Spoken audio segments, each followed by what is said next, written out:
Ball Hawk Show. What up, Joe? Ball Hawk Show.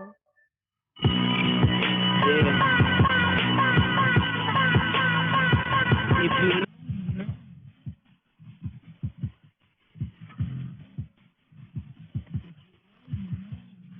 bricklayers and ball short.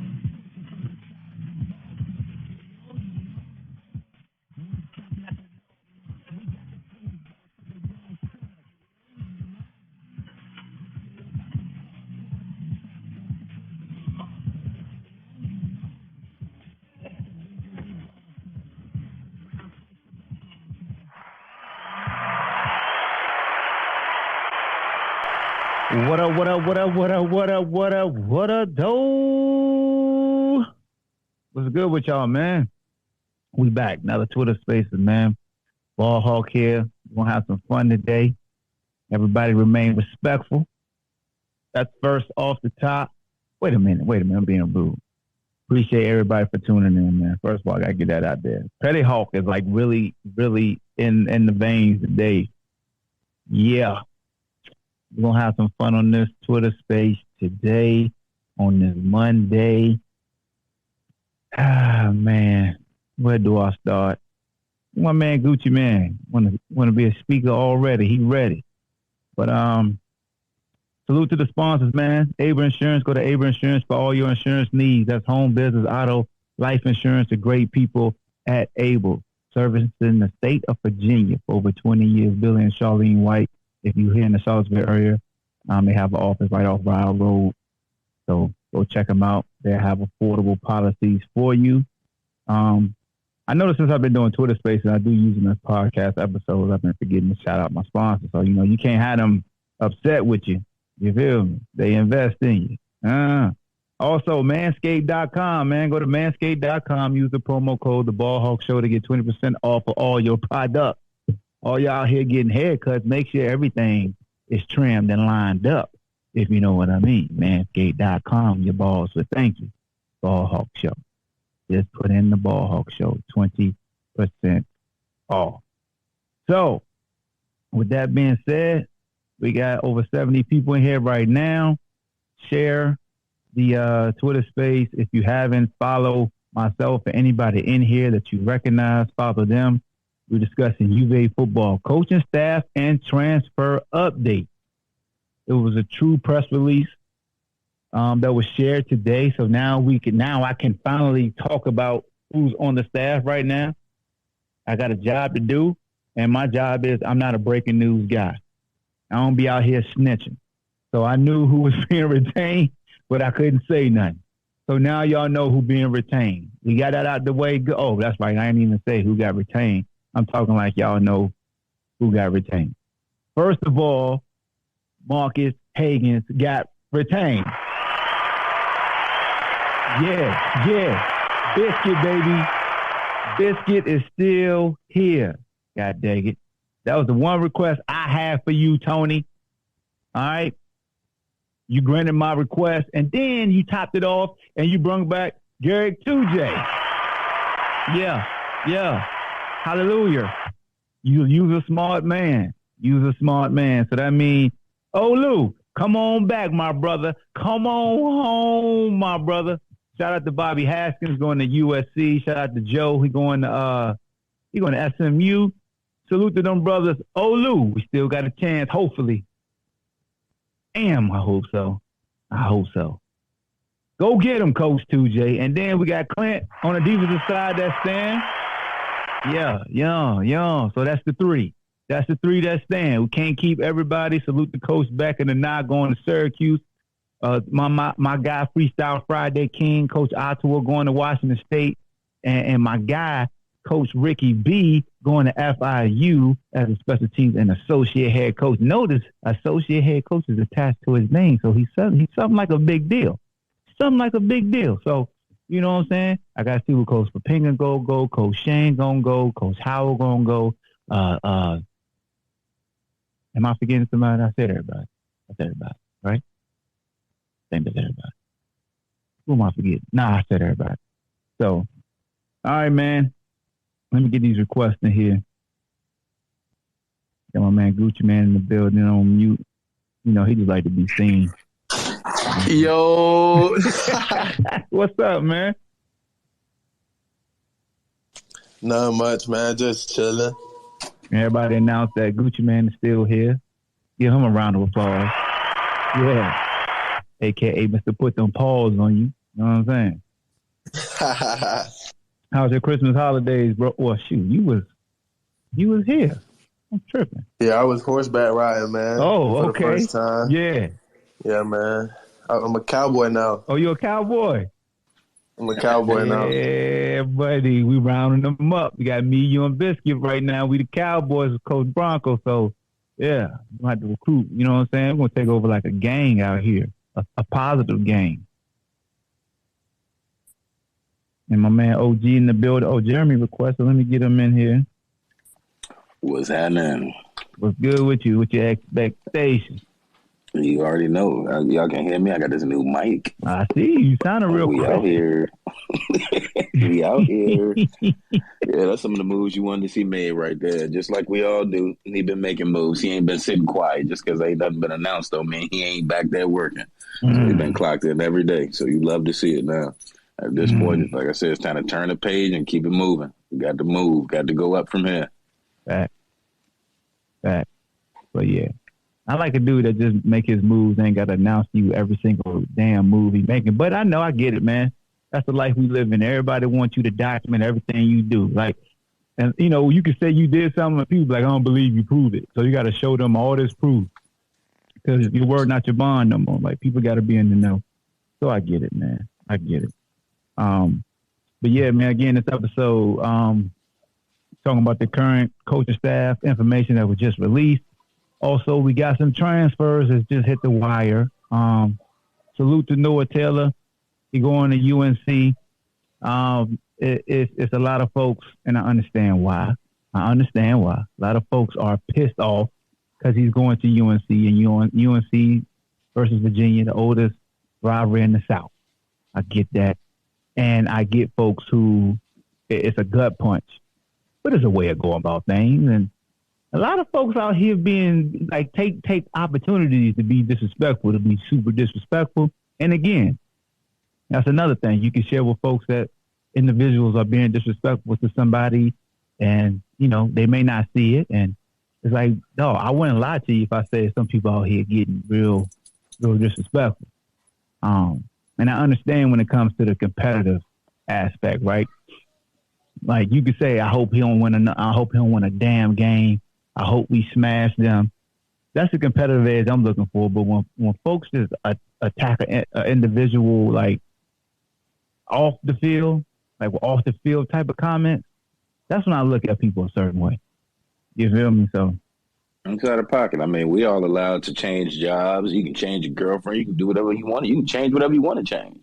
But that man earned his way the last 4 years. He don't owe nobody anything. That man ain't kin to none of y'all out here like that.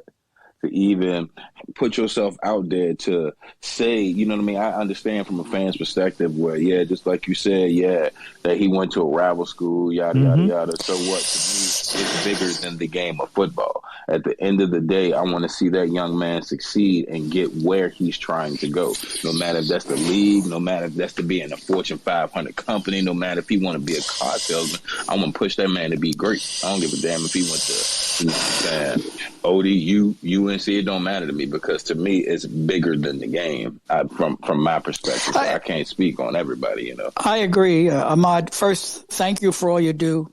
I've gone to every coach's corner for Bronco, and I enjoyed the ones you hosted at BJ's.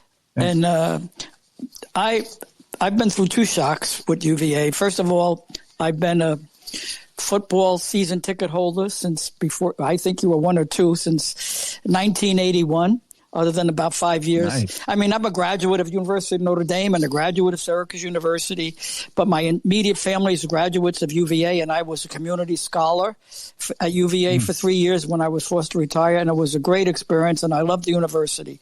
But I've been through two shocks. You know, when Bronco retired, I was going to the women's basketball game, and a friend told me about it at the JPJ, and I'm like, what? So there was a missing link, I think, in my mind. But you have kept me focused. You have kept me going. You kept me motivated. And hearing the 3 rehires today helped me a lot. Now, I know Coach Tony Elliott is a good man. I listened to his speech, is what we were allowed to do, and I actually wrote all the leadership traits he had. And I'm sorry we lost Coach Beck, but I guess he wanted to go with Coach Ane, and I wish we could have kept him. But other than he did 3 of the 4 I wanted, at least as a minimum, and so it's better than nothing. And so, but no, I mean, the last Coach's Corner you had, I got to meet Coach Beck twice. I got to meet Brennan. I got to meet Coach Beck's wife, and I came at that last Coach's Corner in such a high for UVA. I know we had lost to Virginia Tech by 5 points, and I know, and the point I want to make quickly is my 2 engineers who work for me were fantastic graduates of Virginia Tech, and I went to a little Christmas party, and one of them, he has a son, went to UVA, another son went to Tech, and I didn't realize, but his wife graduated Virginia Tech, and she told me that the feedback of the social media hate was coming out of Blacksburg. I mean, I don't listen to all that crap, so it must have been pretty severe. So I guess it was, but I'm glad I wasn't involved with it. So, but anyway, thanks for all you do, and appreciate everything. And you have kept me upbeat. And again, I want to say thank you and wish a happy New Year. And I'll let somebody else speak. Yeah, Robert, thank you, man. Thank you for that feedback, and definitely appreciate your support for the program and for me personally. And it definitely means a lot. So appreciate you. One thing, you can't, the name with the face, but I was with these lovely black African-American ladies who are all in education, who I actually admire, people who teach children. And you've come over to the table many times and said hello, and there's... Yeah, I know exactly who you are. Y'all was sitting at the right table before you got to right. Yep. And, at that last, and I'll let you go, the last meeting, why I was such a high, I was moving around. I'm not one to go up and, create, not create havoc, but, say hi, my name. But I was going by twice, and Brennan Armstrong stopped me and shook my hand and said, "How you doing? How's it going?" Blah, blah, blah. And we got to talk a little bit about, we both loved offense. Sorry, you defensive guys, but it was so much fun to love offense. And the final story is, for the 2 times we played Notre Dame, I was the only Notre Dame graduate to root for UVA. I sat quietly and in my booth surrounded by Notre Dame fans, and I didn't dare say a word. I mean, I just said quietly, just because, it's unheard of that Notre Dame graduates root against Notre Dame. But I did, and I'll let you go. Thank you for everything you do, and thanks for the heads up. Thank you. No problem. Appreciate you, Robert. Thanks for the kind words and support. Yeah, man, that's what it's all about, having those intimate conversations outside of those lines where players are super intense and it's all business. But, when you meet a player, that's what makes it so it was special. And I'll always call you Cowboy. Cowboy Hawkins. Yes, sir. Yes, sir. I'll take it. Thank you again. Appreciate you. Yes, sir. Yeah, Austin in the building. So, yeah, man, apologies. It was also other announcements. So, strength and conditioning coach Adam Smotherman came from Clemson. He's here. And then we retained Nate. I ain't going to say Nate's last name because it's 2 days on long. But he got promoted as associate strength and conditioning coach. So, y'all know Nate if you've been here. He's been a part of our strength and conditioning program since 2017. So salute to those 2 gentlemen as well, but everybody honestly pays attention to the coaching. That's what everybody want to know, the coaching. And so I wanted to make sure I get those guys their just due and the congratulatory statements as well. Got Tyree in the building. What's up with you, Tyree? Hey, what's up, Hawk? How you doing, man? I'm doing well, Brody. Good. Hey, just real quick for us guys who've been living under the rock for the last couple of days, really taking this vacation as a vacation. I haven't heard the news yet, so could you update us on or at least update me on what coaches were hired or kept? Yeah, so the 3 coaches that were kept was Marcus Hagan, Amen. Garrett 2J, and Clint Simpson. Those are 3 coaches from the staff that were retained. Okay, God bless them. Thank you for the update, and I just wanted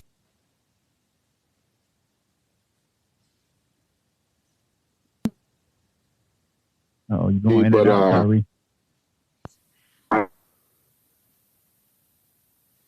I said you was going in and out. Can you start from, after I gave you the update, what you said? Because you went out.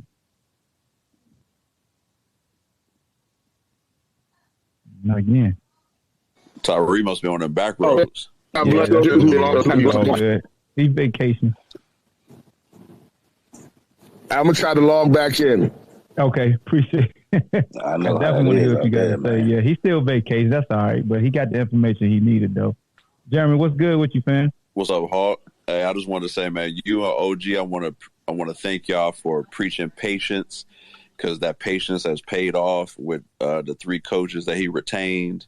I will admit I had a little bit of anxiety about it, foolishly, but that patience has paid off. So I'm looking forward to how he feels about the rest of the staff. Oh, man, I appreciate you, man. The patience, me saying be patient is me talking to myself more than anybody. I just want to let folks know that I'm just as impatient as the next person, but I got to remind myself to be patient, because a lot of times when you want something real fast, it could blow up in your daggone face. So you got to do your due diligence, man. And yeah, definitely salute to OG. He the social media god. I just try to attach myself to him. You know what I mean? This is his lane. This has always been his lane. I don't want people to get it twisted. Like, this been his lane. If you check out his podcast, CHP, this is his lane. You know what I mean? For sure. We do it. We all out here for the same reasons, though, for the love of this hoop. You feel me? Right. And I just want to say, man, I want to shout out to Noah. People shouldn't be giving him no kind of flack, man, for transferring. That dude played his heart out, gave his blood, sweat, tears, and laid his guts out on the line for this team. And if he want to go to UNC, I wish him the best. Like, if he didn't want to be here, then so be it, man. Yeah. No, I mean, look, respectfully, it's a way to be pissed off that he's leaving, but still show him respect. Like I told guys, I ain't got no issue with saying to Noah, "Hey, dog, I love you, but I hope we beat the hell out of y'all. I hope you have a great season, but I hope you lose every damn game too." Ain't nothing wrong with saying that, because you still wishing him the best. You still wishing him health. You thanking him for what he did here, but the competitiveness in you understands that it's the oldest rivalry in the South. You got to see us. We don't want you winning here at Scott Stadium. So I always telling fans, there's nothing wrong with having competitive animosity. Don't have personal animosity towards that. But you can have you 100%. Matter of fact, Petty Hall said you can have all the damn animosity you want. Just don't bring it to me and have me trying to think like you, because I'm gonna let these hands fly and be like, stop, get out my face with that. I don't want that. You know what I'm saying? But I'm just trying to be cordial, just always respect like the individual and their decision, because everybody know the history I got with UNC and Virginia. Like, my best bro is Ronald Curry, and people call him Benedict Curry and come at me with the Ronald Curry stuff, and I be like, respectfully, take that Ronald Curry stuff over there, because he my brother. Like, I don't care how you feel about this rivalry, you ain't gonna disrespect him on my watch, period. And you can think something of me all you want to, but think of it over there. You could wish ill will on him and what he did in North Carolina, but don't bring it to me. That's how where I'm at with any of these individuals that's leaving. Like, health wise, career wise, I love those dudes. Competitive wise, I hope we beat the hell out of you. Ain't nothing wrong with that. None at all. You know what I'm saying? So that's why I'm at it with me. But again, I'm not trying to tell a fan how they should feel, but I can't control the energy around me. That's what I always tell people. I'm not telling you how to be a fan. I'm just telling you around me you can't act like that, because I'm not going to allow it. I'll allow you to voice it, but I'm not going to agree with it. Let me get my dog in here, T-Cub, Petty Tony today. You know what I mean? them two about to go off. Watch. Petty Tony. Oh yeah, my dog can get me on my dog can get me in that zone. It's about to get interesting now. Yeah. Hey, appreciate exactly what you said there, fam. Wish the young man well. My thoughts are all the damn colleges out there, you chose that one. So I'm like, yuck, that sucks. When you come to Scott Stadium, though, bruh, you on the other side, we gonna peel your cap back. Plain and simple. And it just, like I said, for me, I have such disdain for that particular university. Being a dude from Carolina, never lost to him as a starter. So, I don't know what that's like. My daughter goes there now, so I got to wear some Carolina dad stuff at some point, but it's going to be hurtful for me to do it.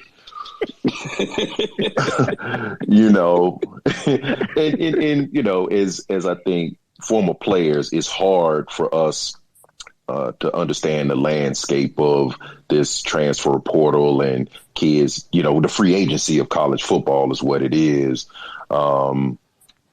If we'd have had that option back in the day, can't say that I would have bought into it necessarily. But then, somebody throwing me 150 racks, out there on the NIL deal, I don't know, but the warrior in me, the gladiator in me, I just couldn't jump ship like that, especially not to the oldest rival. Man, that right there, bro. That's got some sauce on it.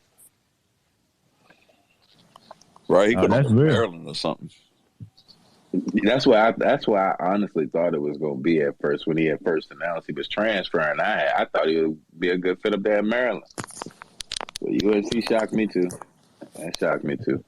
I see Austin got his hand up. And then Bama, I know she had her hand up too. I don't know who had it up first. So Bama looked like she unmuted though, so she can go ahead. Yeah, she can go first. That's fine. Okay, I just have a short comment. I noticed that Jeremy Lee, who wanted to congratulate Noah Taylor, and Noah gave us great years, and I love that. But Jeremy Lee has in his biography that he's a Heels fan, so of course he's going to congratulate Noah Taylor. I'm a Heels hoops fan. That's not in your bio. You only have Heels in your bio, so come on. Oh, my bad. That's an edit issue. I'll fix that right away. He got a basketball behind him, but she getting you with the pet. That's Patty Bama right there. She getting you. Hey, it's all right. That's because you said it was She entitled to be a little petty. It's all right. You said it was Petty Hawk Day. You did. That's why I like it. That's why I'm announcing that he got it with the petty move right there. You better make it clear, homie. Yeah, Bama. Austin, what's up? What you got, brother? Yo, what's going on, guys? How are y'all? We're good, man. That's good. Hey, man, it's a great day to be a Who, especially with these new coaching staff hires. I know losing Noah to UNC definitely stung a little bit, but, we'll be all right. Definitely wishing nothing but success. But one thing that I kind of wanted to talk about that I don't think it's been talked about yet is the report that came out that looked like we were targeting Des Kitchings from the Atlanta Falcons as a possible offensive coordinator. I talked to a buddy of mine who went to South Carolina. I know he served there like 1 year as the running backs coach under Shane Beamer. I know Shane Beamer spoke very highly of him.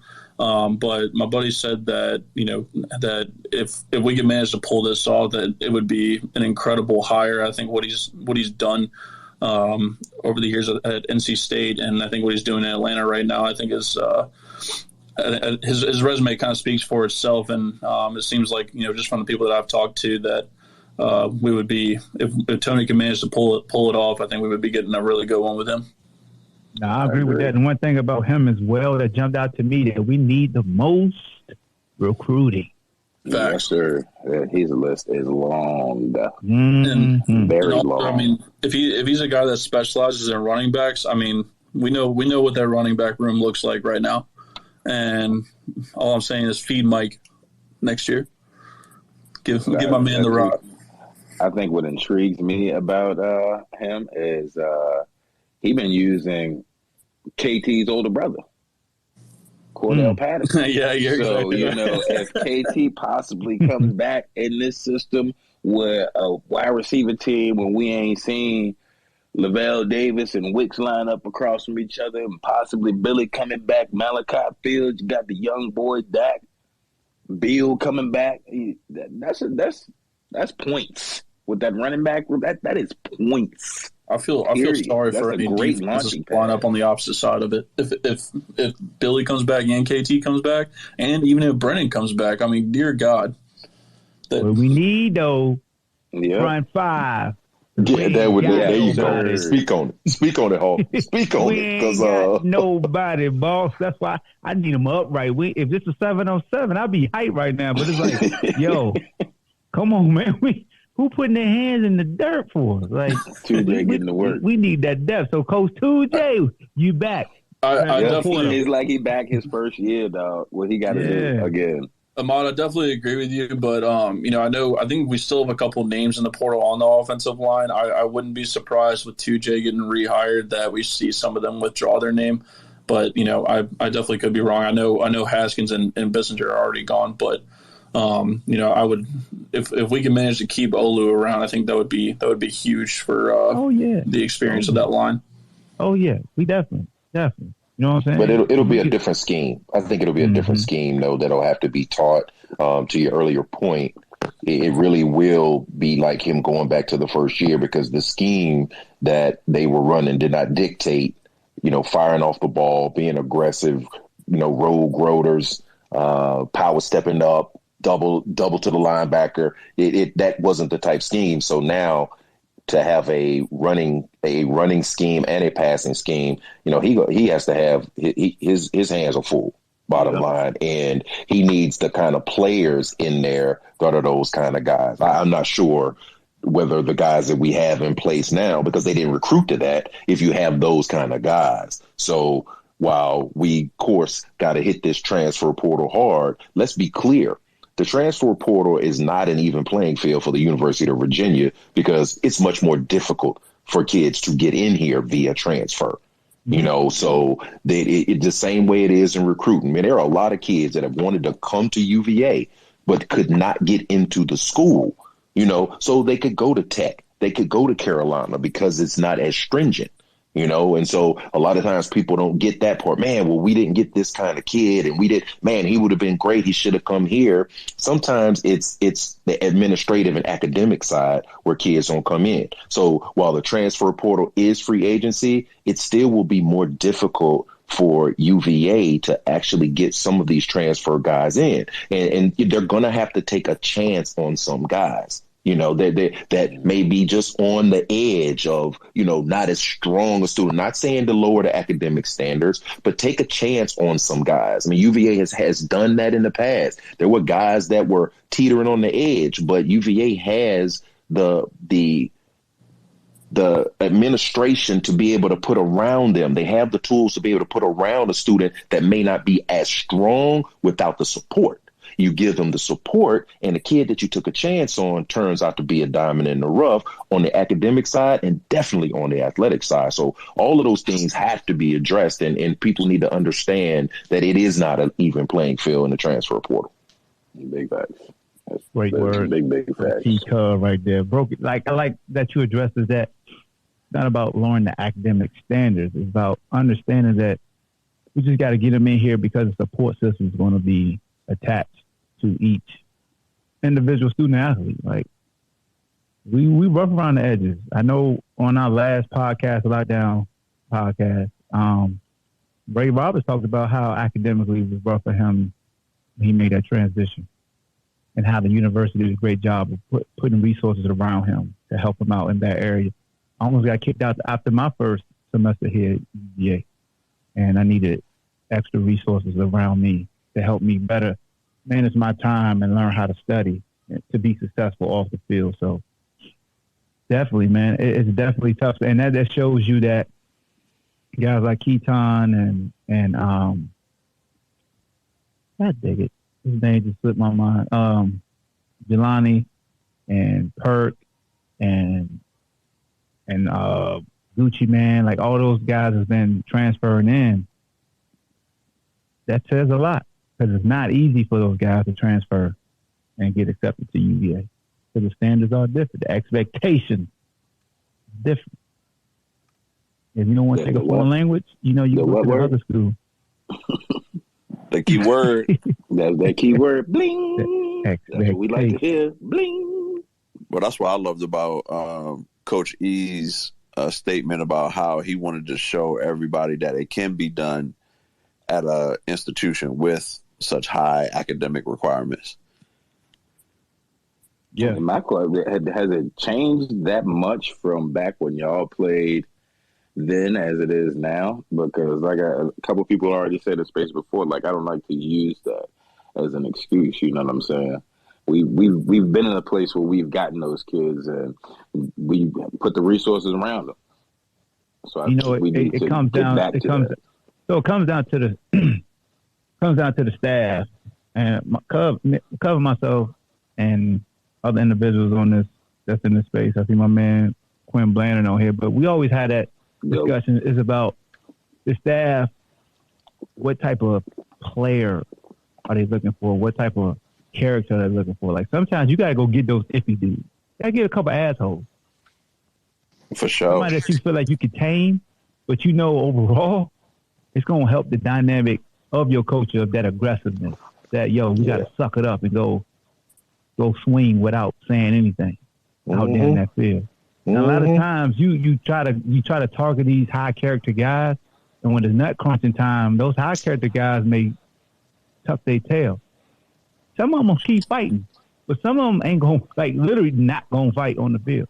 Sometimes I want that 15-yard penalty. I want you to headbutt somebody, let them know, dog, not me, not today. You ain't gonna do that. You gotta have a couple guys that's about that life.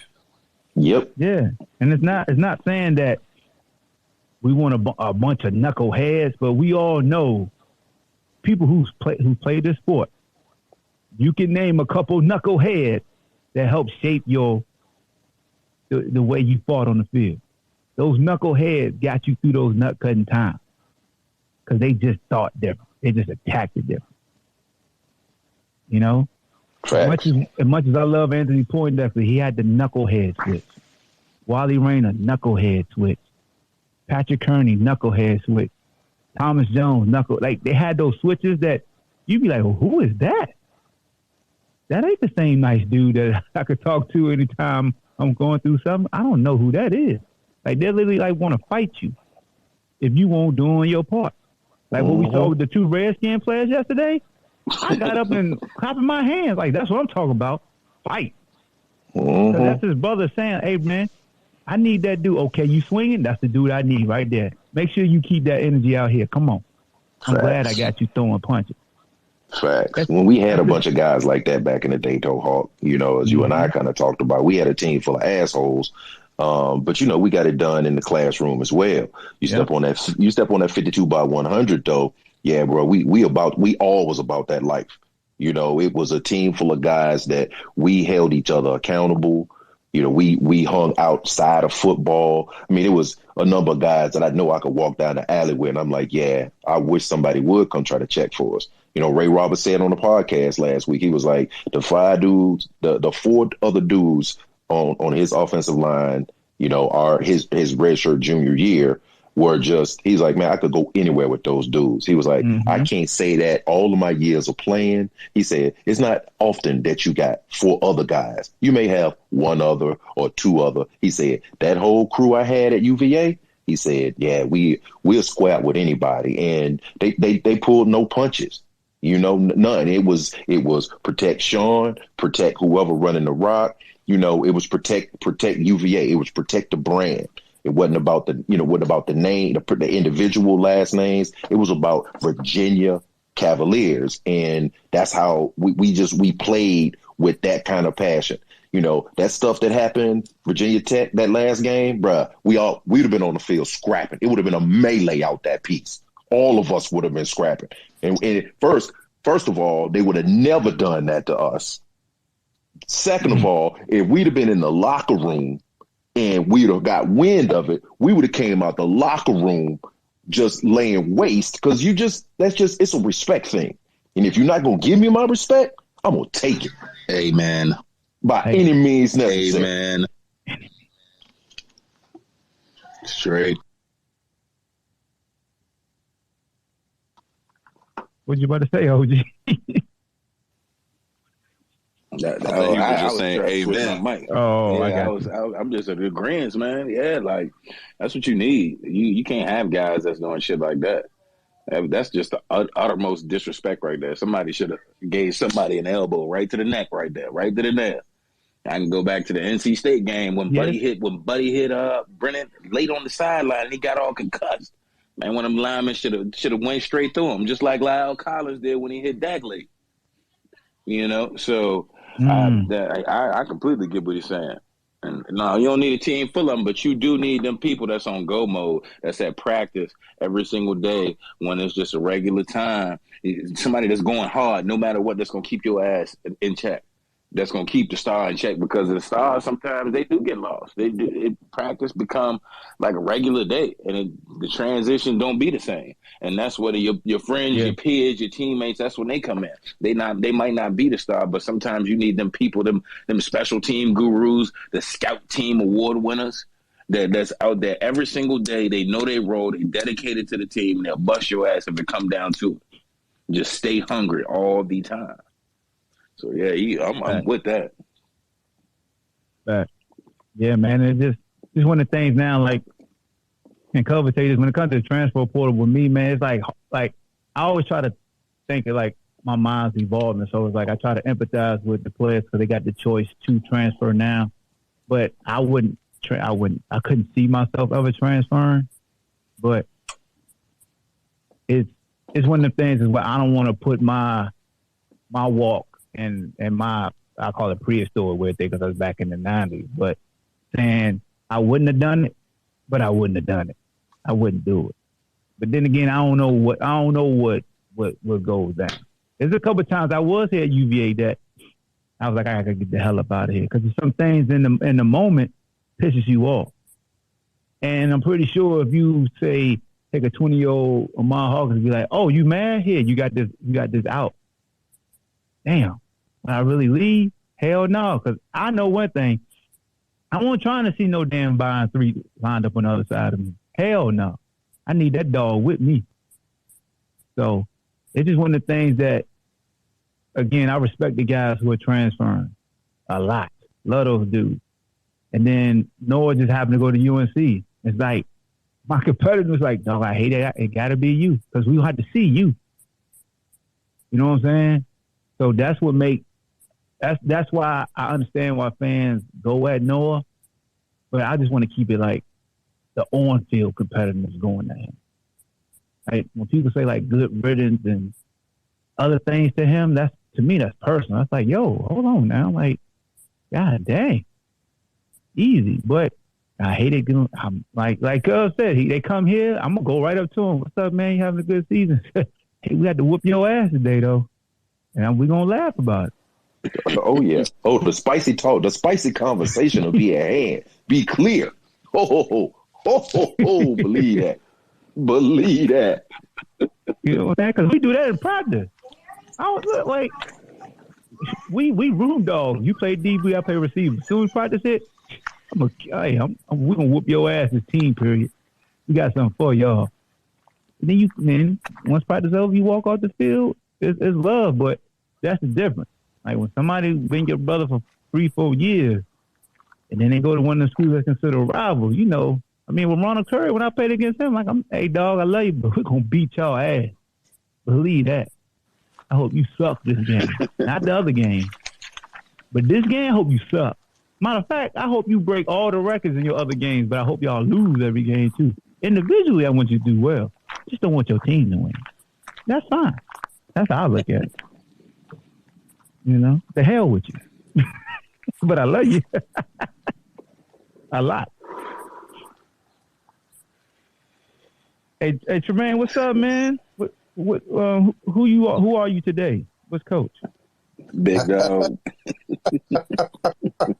If you don't leave me alone.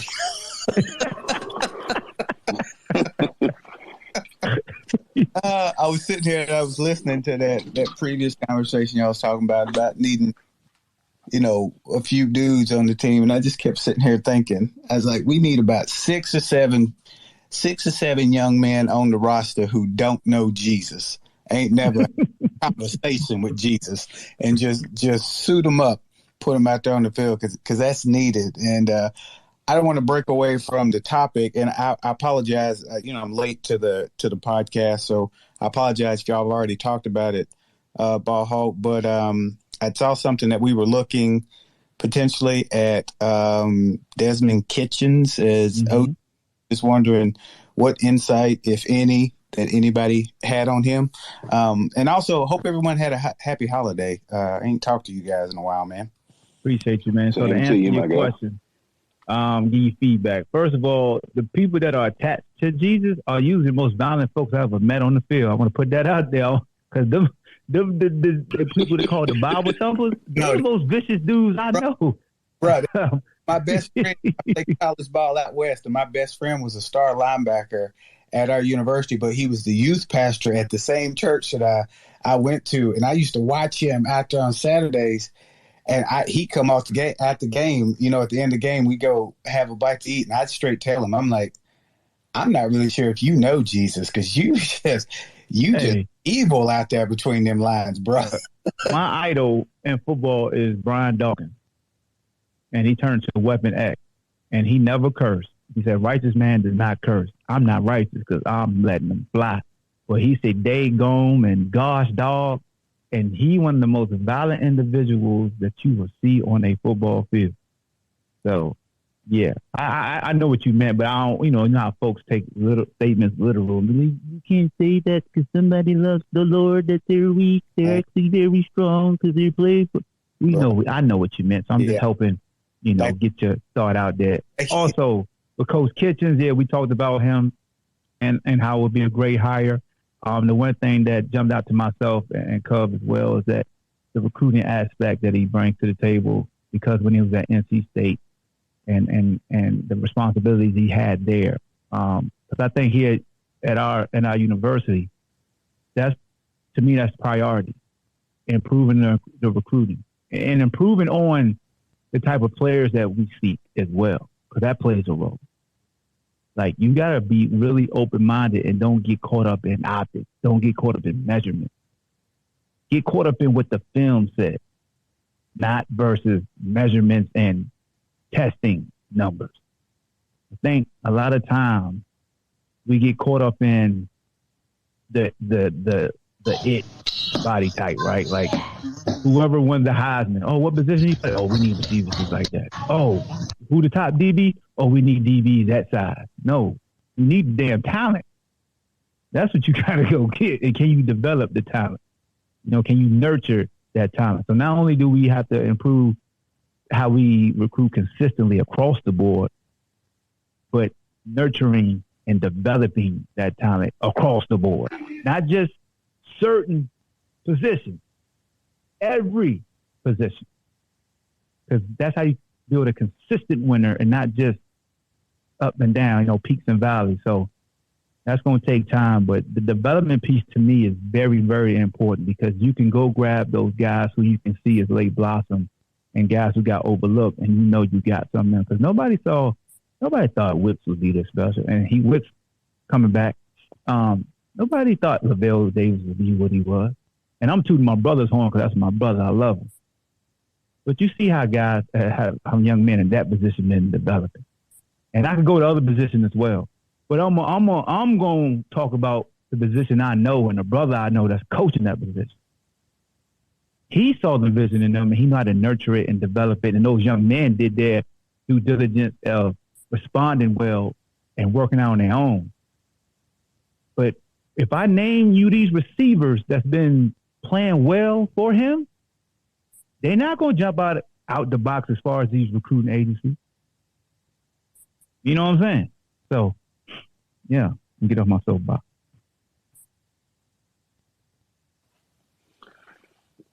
I just got a tweet from the team. I know that they just said something. I ain't see what they said. Let's see what they talking about. What they talking about? My dog T.E. talking about.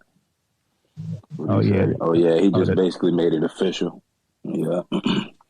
With Biscuit Clint, 2J. Yeah. Tony did the football page actually made it official. Yeah, you hit her. So everybody go to Virginia football Twitter. It's now official. Elliott makes the initial coaching staff and strength staff announcement. So that's out there. I can finally say, hey, Biscuit Stain, because everybody's been asking me, and if I've been leaving you on red, I wasn't being rude. I just ain't want to give you no inclination so you could attach me to anything and make me out to be like I'm Jerry Ratcliffe, who y'all killed when it came to Poindexter stuff. We ain't doing that. Salute to Jerry, though. That's my guy. Hey, man. But y'all know y'all killing Jerry, goddammit. Y'all still killing Jerry right now. Y'all keep just saying to y'all damn stuff. Jerry got man. He signed up for that. Hey, but himself. Jerry helped people get through a lot of lull and boredom, though, with his tweets. I mean, give him some credit. That man got them he got them numbers up. Y'all made me nervous to be in this business, how y'all was going there, Jerry. Ball Hawk, you want some smoke too? Hell no, but here you go. He got his numbers all the way up. You understand me? Them Giants went all the way up, man. That was funny. Salute to Jerry Ratcliffe, man. A legend. But hey, ain't nobody safe out here, Jerry. Social media just showed you, dog. Ain't nobody safe in these streets, bruh. Jerry gonna have to start naming them sources. They were smoking his boots. God, they was smoking Jerry's boots. He was answering people though. My sources are reliable. And then an hour later, that joint was deleted. He won't backing down though. No. The universe. I was like, whoa, Jerry, wait a minute. Don't do that. Delete. Abort mission. I was like, lean on me. Get them chains off them doors. Oh, damn. Jerry gonna have to snitch on somebody because he was in fire, boy, there for a minute. Yo, I know Jerry wanted to name drop that source, though. Oh, I know. That source probably had to pay him to be quiet because I know he wanted to flame. Oh, what? They got me out here thinking I'm a fraud? Oh, no. His source was probably Dr. Bob. Yo. Weird. Hey, yo. He said his source was Dr. Bob. Yo, I'm done, man. I'm done. Shout out to Dr. Bob down there in Syracuse. They said, all right, Petty Hawk, this is a Petty Hawk joke, and Dr. Bob is not an employee at UVA, so I can joke like this. Petty Hawk said, as soon as Dr. Bob got the job, that damn running back hit the portal. Is that true? I knew it. I don't know. But all the thing I said was, I know Sean Tucker. They said the quarterback and receivers got excited, but the running back said, oh, hell no, I'm out. Yep, Sean Tucker should be weighing his options to declare for the draft because your carries are going to go from 25 to like 30. Yeah. So don't get work all summer. You know what I'm saying? You got your Heisman campaign. You had it going this year. It will not be the same. It will not be the same. I promise. Go get your money. Hey, Cub, is it working for you now? Sometimes I can keep kicking you out. Yeah, I keep getting kicked out for some reason. Man. Yeah, but it's to refer to Dr. Bob up in Syracuse. Look, if he don't give Tucker that ball, they will run his ass out of town. Plain and simple. Boy. They will run his ass out of town. He did get Jordan Ellis the ball here, though, so he's capable. Now, man, listen. Dr. Bob showed up in that locker room, looked dead at Sean Tucker, said, "You just hang them shits back up." Yo, he had more carries this year. He gonna get the next 3. Yo, yeah. True came in hot on his. Buddy gonna go to the left tackle and be like, "Hey, look, I need you to stay ready now." But y'all right too. Those fans in Syracuse, they ain't the Virginia crowd. He ain't gonna pull that mess up in Syracuse. No, sir. Syracuse is in New York, right? Yeah. They a different crowd up there, bro. New York different. He better. Hey, Dr. Bob, it's your boy Ball Hawk here, the logical one. Be respectful there in New York and do what they say now, brother. You in New York.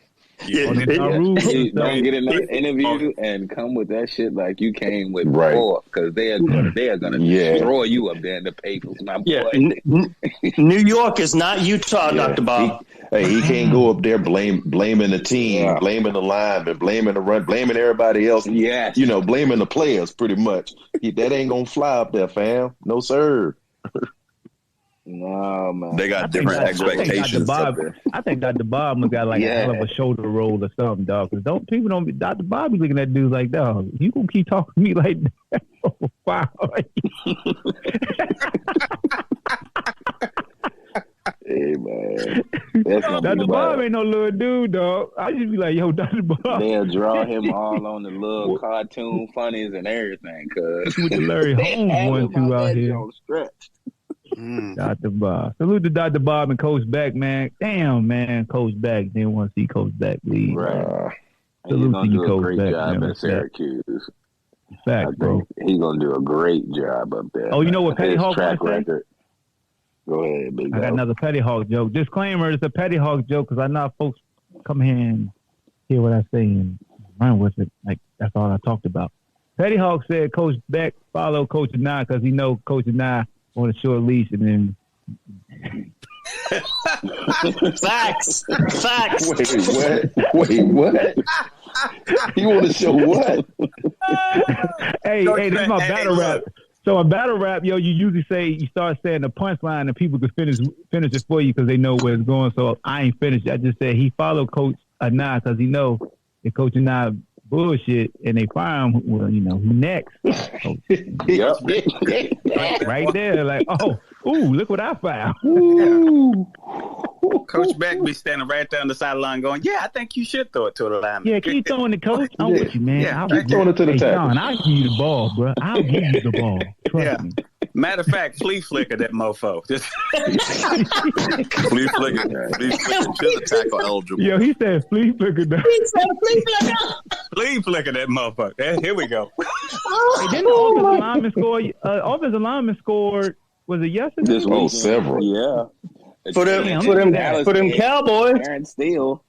Yeah, dog. All you dudes was going in on. He looking like a trendsetter right now. Hey, you didn't see a single.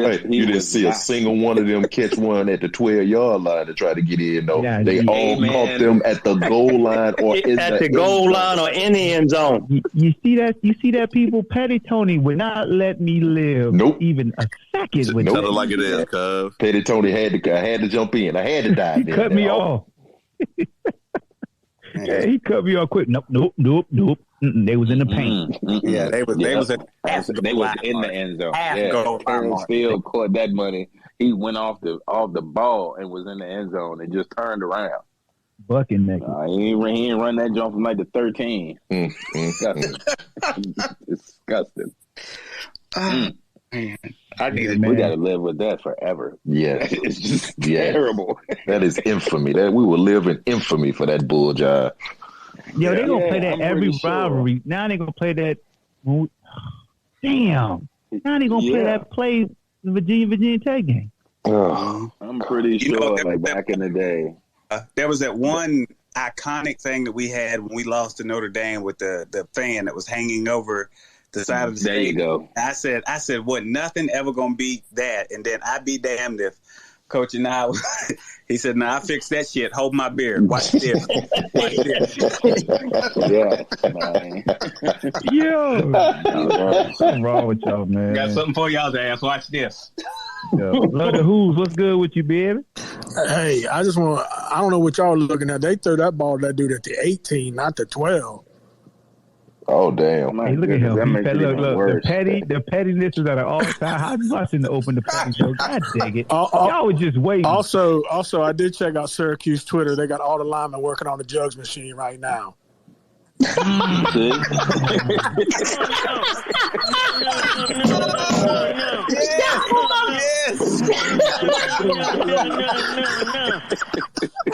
Oh, Lord. Then they had they got about 30 requests. They got about 30 requests from offensive linemen in the portal right now too.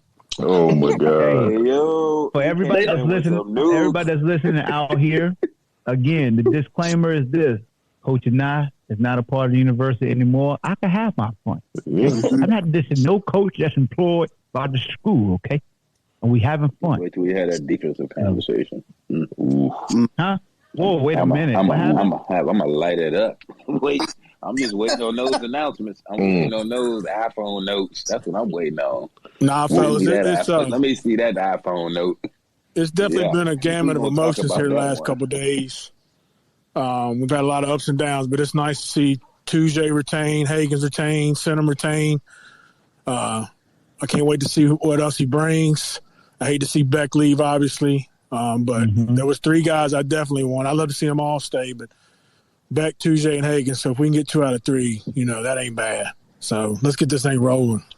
Hey, here's a big question. Real talk. Can we get a staff that can start keeping Virginia talent in Virginia? Like, that's priority number one. Mm-hmm.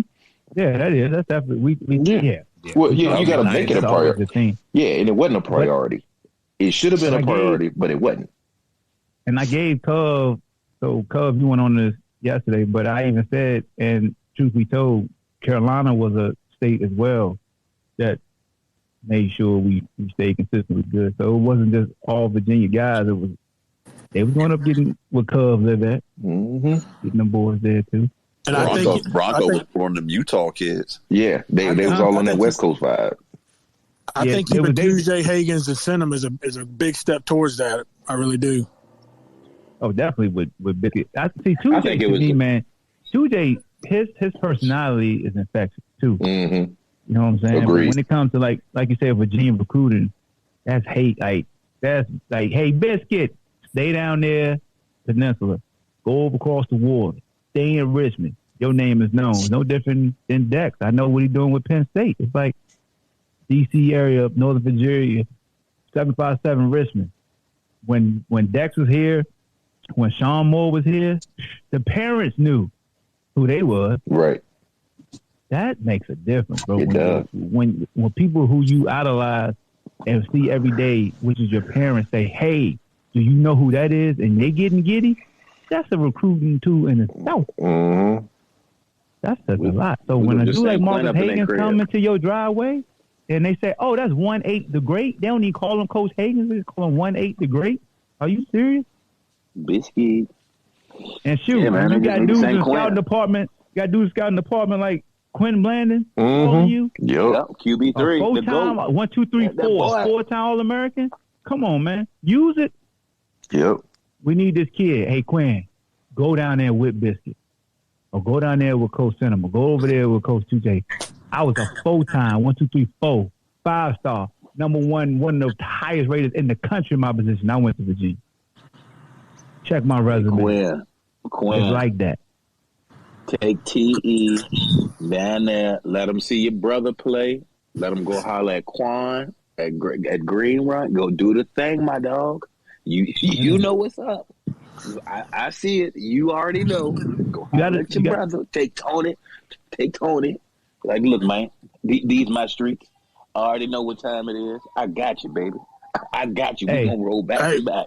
What if somehow Taj Boyd's in the back seat? I'd love that too.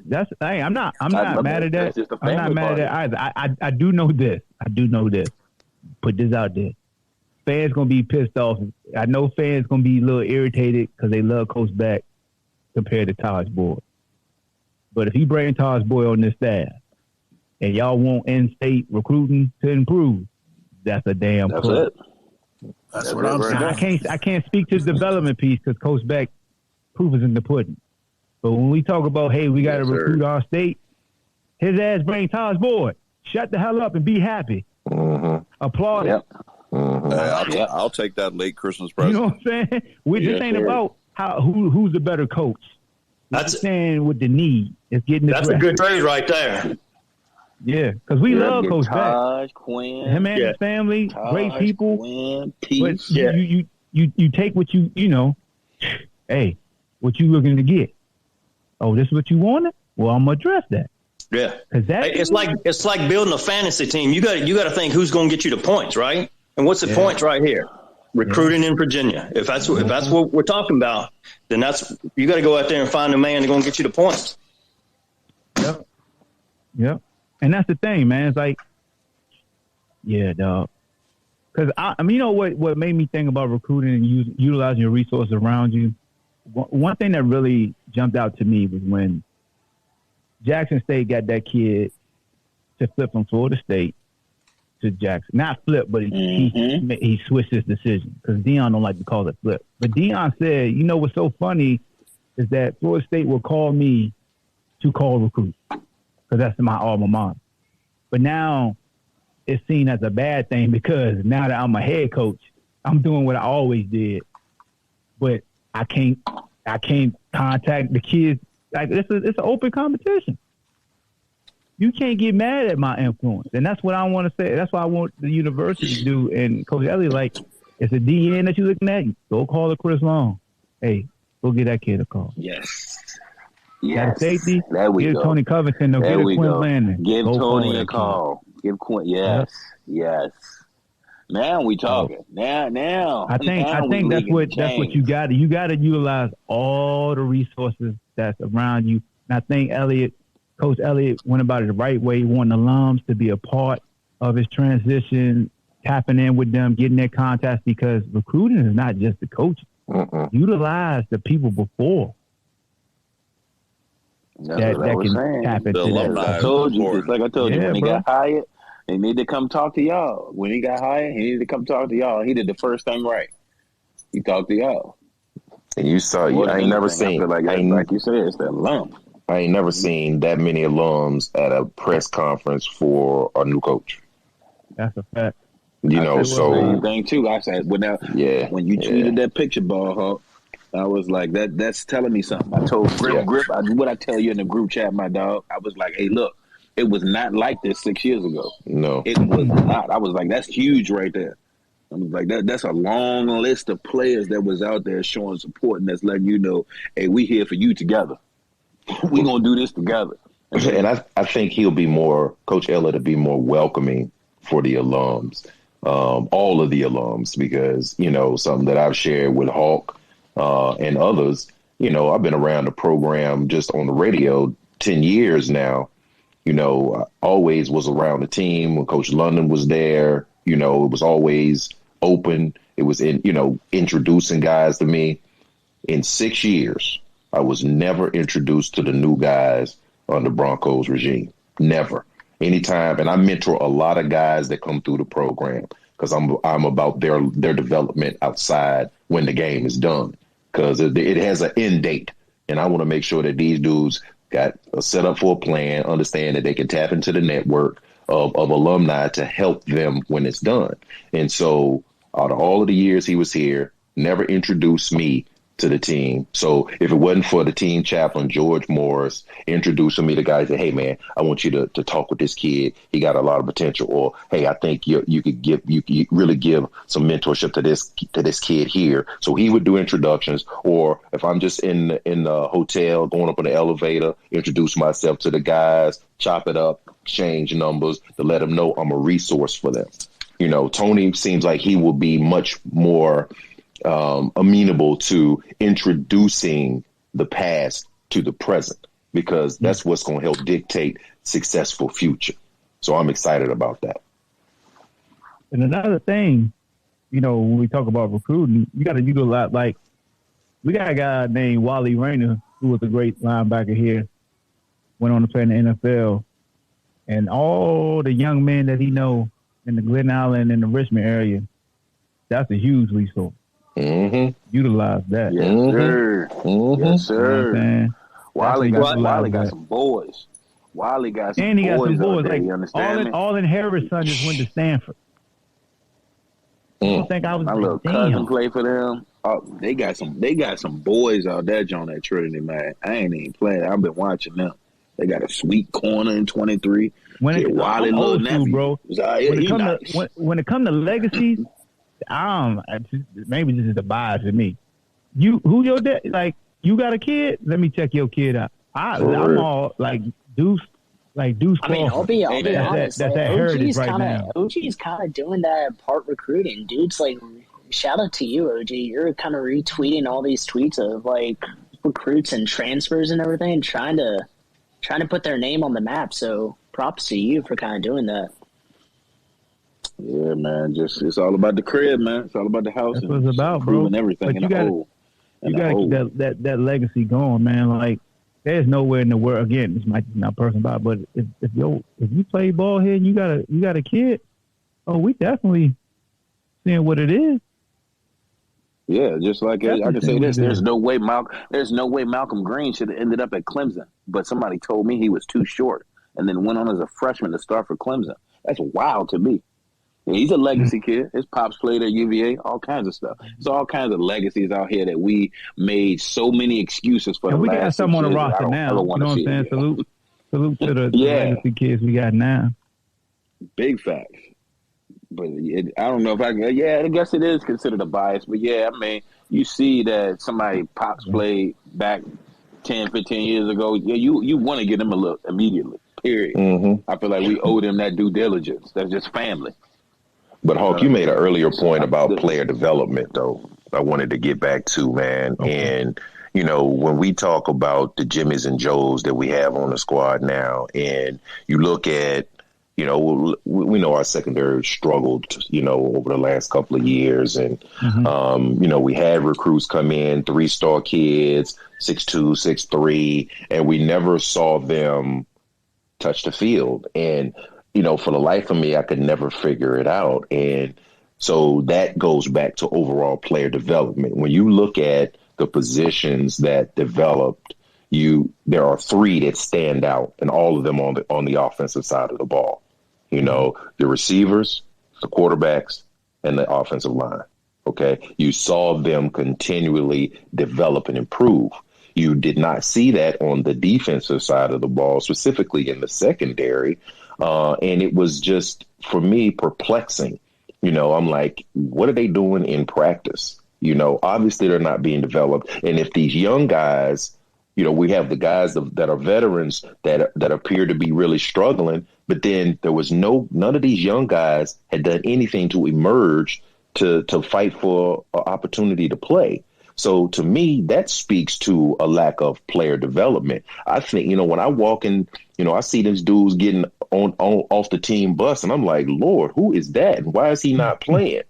You know, so I think we do have some guys that may not have got an opportunity to play, or they got in and they made a mistake and you never saw them again.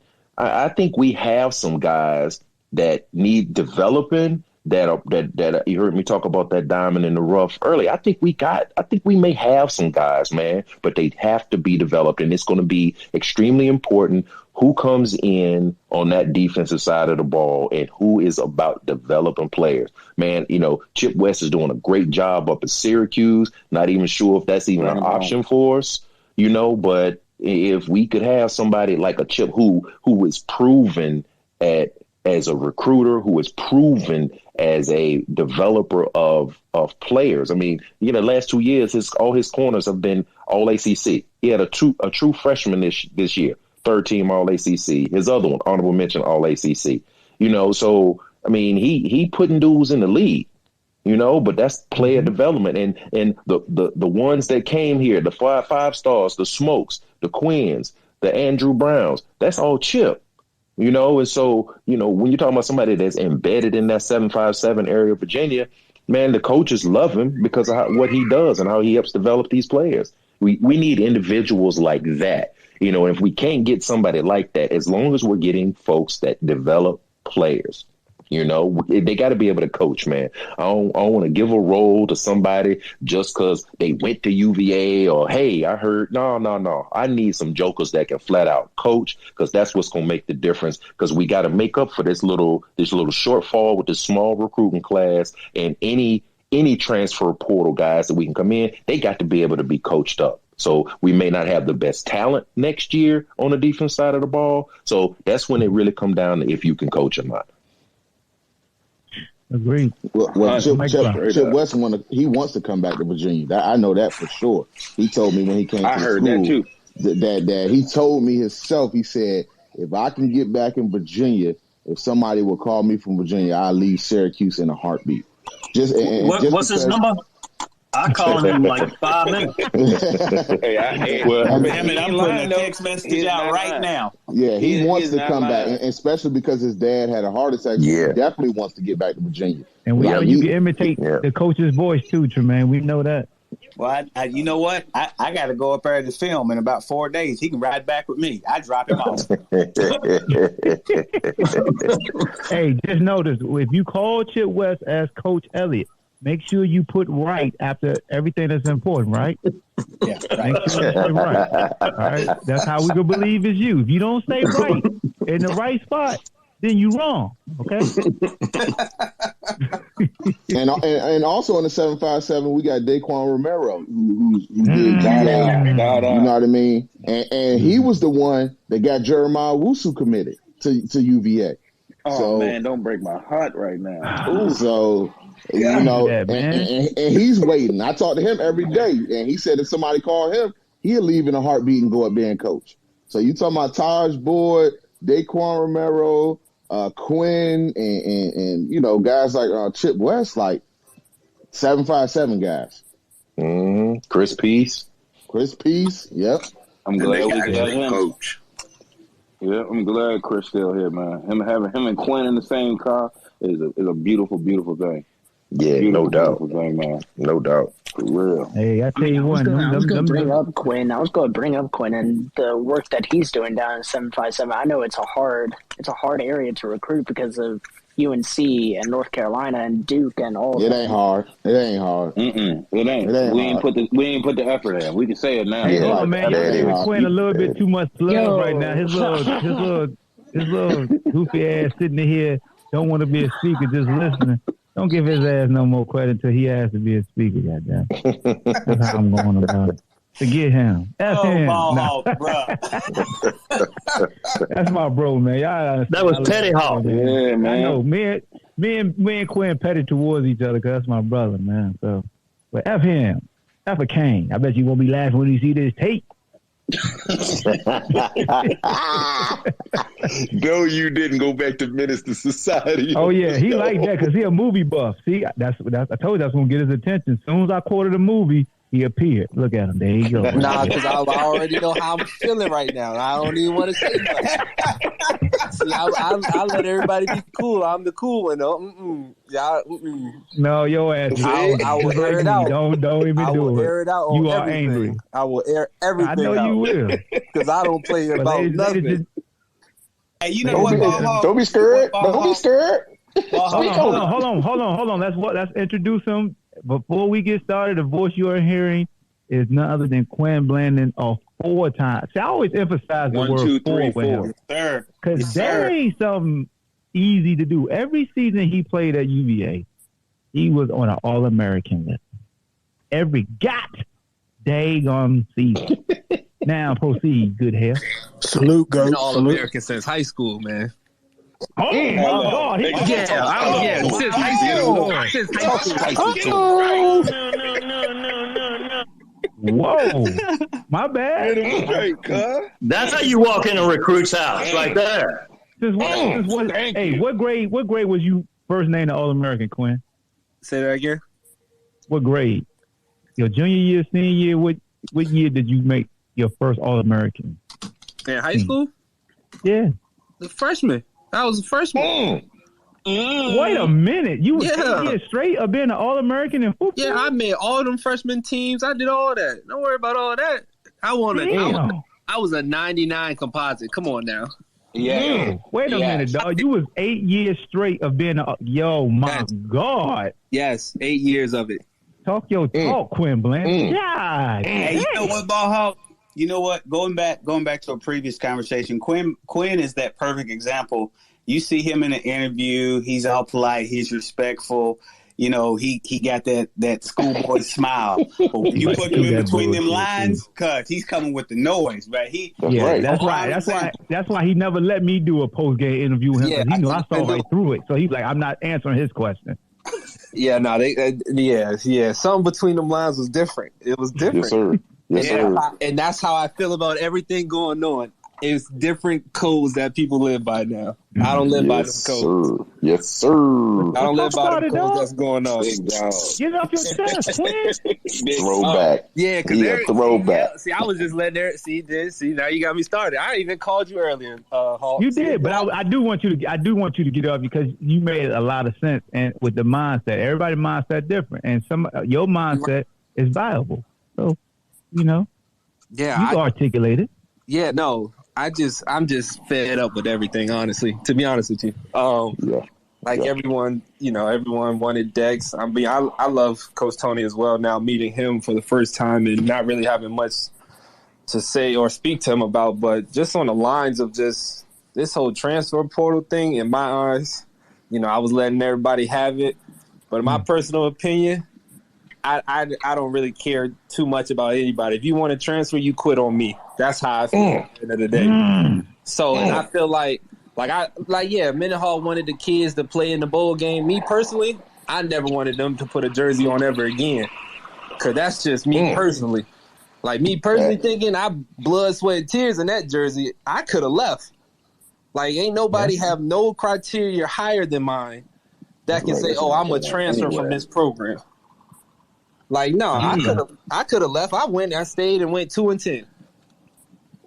Yep. So you wanna leave out on that? When you say it that way. That's that in between them lines, Quinn, talking right now. No. Hold on. Let the rapper keep getting his balls Yes, sir. Yes, sir. Go in, my boy. See, personally, I feel like it is what it is now. I don't wish bad upon nobody, but at the end of the day, it's just I see how you are as a person now. You up and quit when things got hard. No, I'm cool. I stayed. Still All-Americans. Went to my first bowl game ever. Like, I did the fighting. But now to see these kids leaving, and then now they're saying, oh, just weigh out options and see who's going to stay and all this.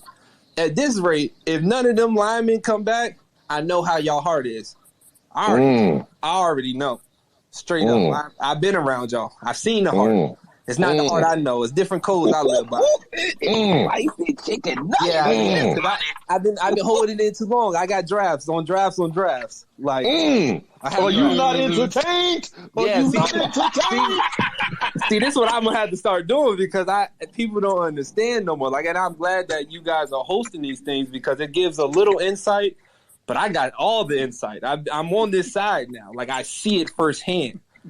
And so, like everyone's, preaching to the recruits and how we're recruiting. I mean, being honest, to say what I can say, it was horrible. Like, to be honest with you, it was a horrible way we used to want to recruit kids. It was more based off measurables. It was based off of how fast they can run, or just what they look like. It wasn't how they played the game. I live by different codes. I live by, if you can play football, you can play football. I don't care how fast you are. It don't matter. If I can line you up and coach you, you're a football player. We weren't recruiting that. And I'm sorry, it shows. We're not recruiting that. Like, so it just... and the church said amen. Those 6 foot, you got to be 6 foot and over. You got to be a ball player. You got to be a ball player. If you're not a ball player at the end of the day, it's either you got it or you don't got it. It's the bottom line at this rate. If you got it, you got it. If you don't, you don't. We got a lot of you don'ts. And we try to make them into something what they don't want to be. We need, I forgot who said it. We need a couple off the wall. No, we need more than a couple. I want guys that, I got a question if he's going to class, or some troublemakers. I want them. If I don't got at least a guy or a few guys, I'm like, I got to worry about him, but I know he going to play on Saturdays. Quinn, talk Quinn. Hey, Ball, you got to have a couple of hard pipe hitting dudes. It's a different code. Before we go any further, got another thing here, Mr. Wally Rainer himself. So if it get real aggressive, that's him talking. Yeah, see, this is who I needed here with me. My man, I know he gonna talk with me. My man. Hey, so thank you for having me. I appreciate it. You know what I mean, to give me the opportunity to kind of spread some knowledge. I see UVA. I'm from DC, so kind of close. Had a high school sweetheart go to UVA, so I hold a special place in my heart for UVA. But just real quick. I hear y'all talking about recruiting and things of that nature. And I'm a performance trainer down here in North Florida, north of Jacksonville to be exact. And I got a kid that, and I always preach this, and I'm going to fight for my kid. I'm not going to say I'm a coach, performance trainer, minus the other intangibles I have going on. But this kid is literally a diamond in the rough. He's 6'3", 205, plays receiver, runs the route tree with precision, runs a 4.4, 40-inch vert, 98 GPA, and wants to be a biochem major. This kid is when I say I wish this kid was my son, I mean that wholeheartedly. This kid has 0 stars. Now, my beef with 24/7 is my beef with 24/7. I'll have that. I have ESPN, the bullcrap rankings. This kid and the number 1 receiver in the country are identical. I don't understand why he's not getting the praise that he should be. He goes to a school, 5A Florida school, who Derrick Henry went to the high school, Yulee High School, broke every record in the country. This kid, when I tell you, and I'll put my house up on it, if you offer this kid is what you were talking about. You don't have to worry about him going to class because he has a 98 GPA. He wants to be an astronaut. This kid is explosive, mean, gritty. It's not a route that he can't run at 6'3", 205. You have the kids in high school that run a slant, run a post, and run a fly. That's their 3 routes, the big kids. They don't run anything else. They don't have a comeback route. I upload a video of this kid. You'll see the 40-inch vert. You'll see the comeback route. You'll see everything. But also, he averages about 20 community service hours a week.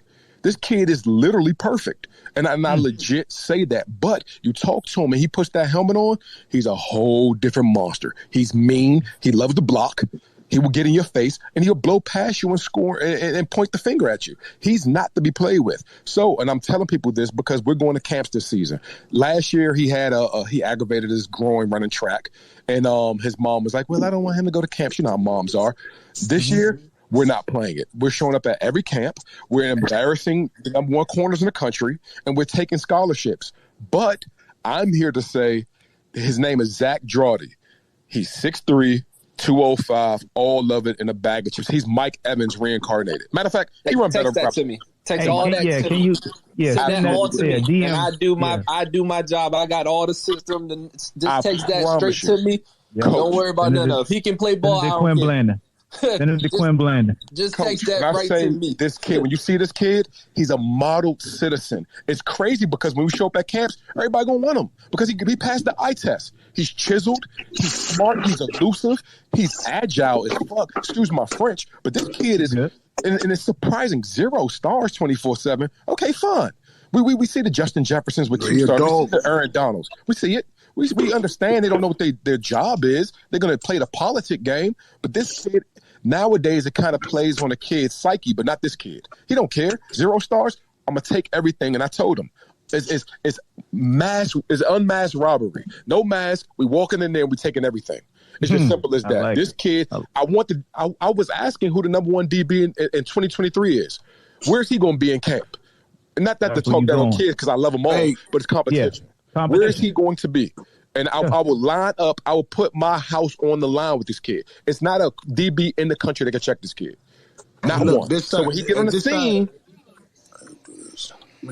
he's transferred to the Great Trinity Christian, which their coach just now won 300 games. They just now won states. They got a couple of 5 stars, a couple of 4 stars, just to get more exposure. So I'll text you his information. Thank you. I really do appreciate it. The time, trust me when I tell you, I'm a lobby for this guy until he's on a big stage. But him to go to UVA, it will be, magnificent, to be honest with you, to be in the ACC. Hey, so thank you a lot. Can y'all, Wally, can y'all hear me? Yeah, we can hear the goat. What's going on? To the brother was just talking. Quinn Blandon. Yeah, Quinn. Go ahead, but to the brother was just talking, man. Look, I just found out about stars, man. Like when I was playing, I just found out about stars. I don't think chase the stars, man. Like, get it, keep going to get it, man, and be grimy with it. Like you say, be grimy with it on the field, man. That passion, that effort. People see that. Like Quinn was saying, man, a lot of these youngsters don't have that, man. Everybody chasing the star, the star. They want to be cute. When we played at UVA, you knew when you played us, you was in one. You know what type of game it's about to be, and that's what we got to get back at. I think we got the little cute fellas out there. They look good, but that heart ain't pumping right. So we got to get back where the fans and all the fans and everybody in the stadium know, because you can feel that passion. And them the cats we got. We going after all the size and this pretty stuff. Yeah, he get me in trouble with my wife because he texting me at 10 o'clock at night saying, "Hey, coach, can we go get some work in?" Like this is not your average kid. I'm talking about he know every catch Devontae Adams had on Christmas. He told me the route, he told me the yards and the completion. This kid is not normal. He texting me 10, 11 o'clock, "Hey, can we go to the gym? Can we go to the field? 5 o'clock in the morning, can we go to the beach to run sand?" Gotta be. I love it. Man, just send them right out there. Send them right to me. Yeah, get to Quinn ASAP for real. Hey, Wiley, keep beating up James Grant, cuz. Keep beating him up, cuz. Jay Grant, yeah, man, look, man. That's my man. We talk. That's a bad man. Oh yeah. We talk about mindset, man. That's the only thing, man. I got about 10 youngers in the house right now, and all that stuff is cute, but at the same time, and when you're gonna get hit the whole game, man, it's a different mindset, right? Physicality is gonna always outnumber everything else. So you can be cute, you can catch all the balls, but how you gonna catch that ball when somebody's trying to, run through your chest plate every snap? So that's the type of mindset as far as defensive wise we gotta have. Hey, I want to. Yes, sir. Hey, I want to say that kid is normal. But for everybody who played here in Virginia back in the day, that's how we were. We wanted to beat everybody. We wanted to catch the balls. We wanted to embarrass people. So if it's a kid like that, he is normal. Don't say he's not normal. He's normal. That's right. Because when we played, man, it wasn't about it's good to win. We love to win, but we're gonna dominate you, and that's part of the UVA mentality that's lacking right now. I call it a cute mentality. Like, let's go out, guys, and go win. Man, we're looking to dominate our opponent. So when we step on that field, wherever we go, every field our field, man, they know it's a different level of UVA football, and that's what we got to get back to. Hey, man. Trading a headache, trade a completion for a headache. Hey, Ball Hog, what was that on the pod? It was one of your podcasts. I bet you it was T Cub. He was like, we out here dancing and shit on the sidelines. Then go in the field and get beat up. Come on, man. Man. That joke made my stomach hurt. Like, what? Man, we on the sideline jigging, swag surfing, then go give up like a 3rd and 37. I'm like, come on, man. Giving up 40 points a game. But you out there swagging on the side. Like, shut the hell up. Yeah, man. Yeah, it's a different mindset got to come. A different mindset got to be on the whole team, man, that we coming to dominate, not just coming to play and laugh. And man, look, that man should fear me out there. I mean, the game's still the game. The game of football is still the game. Physicality is the number one neutralizer. So all this passing game, all this, man, is good. You catch one pass, and the next time that safety come across and he's going through your chest plate, it's a different level. But Wally, that's why we got to be around. That's why we got to be around the program, though, Wally, because it's infectious coming from us, bro. They can see it in our fight. They know we not bullshitting with them. They know we keep it. You ain't got to know me, but I walk up and I'm having a conversation with you. The way I look at you, ain't bullshit. And so it needs to be us coming back in mass, having those conversations with these young boys about what we expect from them. It's Tony's program, but there's an expectation of how we do shit at Virginia and the physicality that we need to get back to and taking hearts. Bruh, we got to be around the program to help solidify that. That's right. But we can't save that cute shit for Instagram. They ain't got it. They ain't got it. That's true, but there is one thing you got to remember. A lot of these guys may be physical, but they stupid because they're making bad penalties, 4th and 25, and they rough the kicker. So we do got to have some smart guys in there that know football. It's not just about being physical. You got to know football, too. That's coaching, but that's coaching too, though. That's coaching, man. But we're not talking about a 4th and 25 penalty, man. We talking about inside the lines, man. We talking about smart, fast, physical, and that's how you play the game. We're not talking about dumb penalties. We talking about being free. We're not talking about cheap shots. We're talking about real Real Just physicality. When the ball is snapped, man, it's me against you. I got to have it. You feel me? No question. So we're not talking about. We're not talking about. Yeah, we're not talking about a penalty. You know, a late hit on the sideline. We're not talking about roughing a little kicker. We're not talking about that, man. We're talking real physicality. I know, but that's stuff that loses games too. So we got to make sure they understand that. Because don't forget, that's like you said, that's won that game. Yep. But if the players don't remember it, it don't matter what the coaches say. Yeah, I feel you. But when you look at the team that we had, man, I'm not gonna be straight. And Blunt, we talked about that too, man. Like nobody wanted to hunt, man. We talking about hunting when I'm talking about consistently hunting every game, right? That we didn't have that, and that's a mindset that comes from that comes from us, but that comes from coach. No, I'm with you, brother. I'm with you.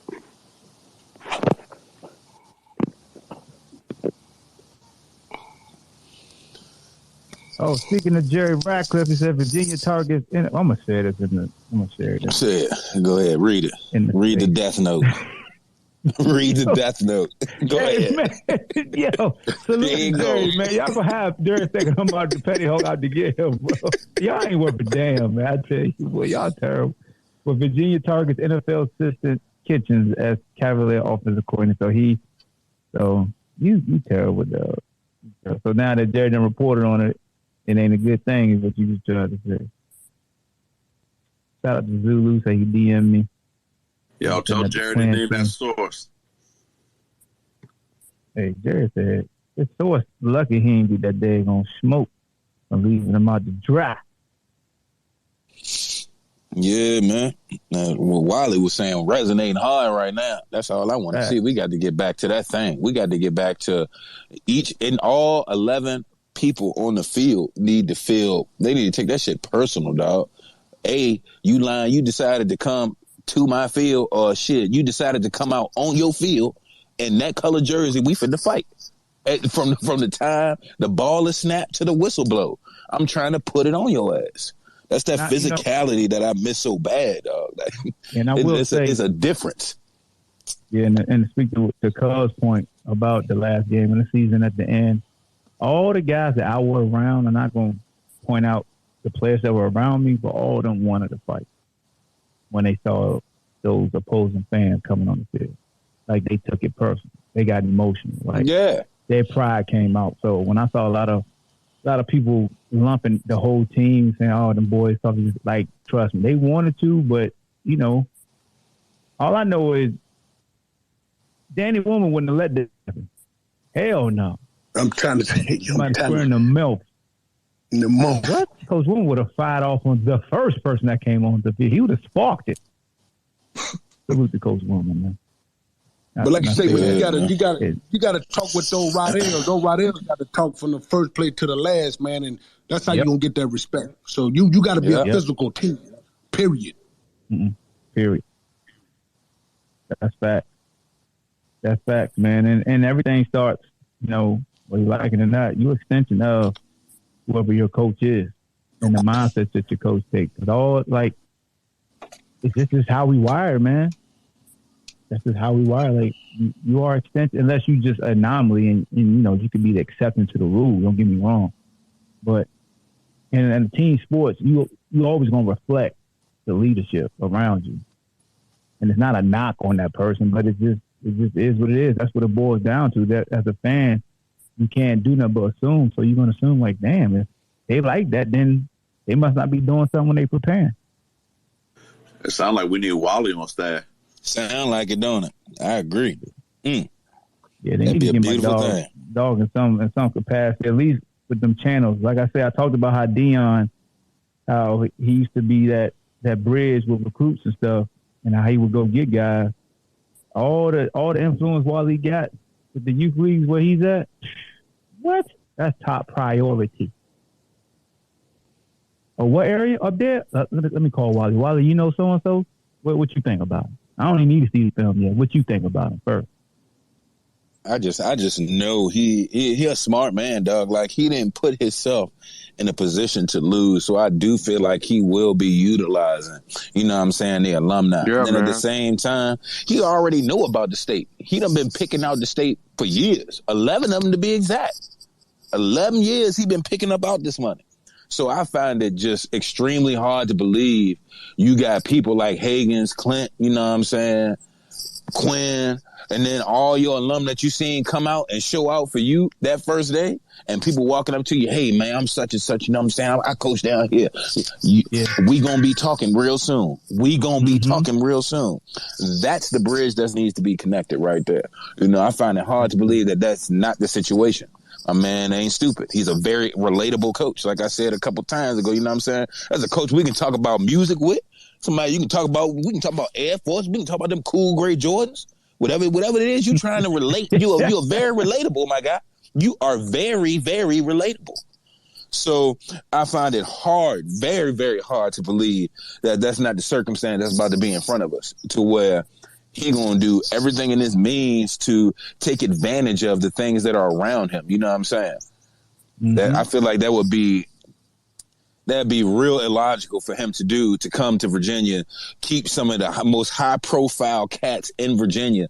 At your same introductory press conference, you got some of the most explosive and most players that's on the back wall right there by the beer garden, lined up, sitting right there in the same picture with you is.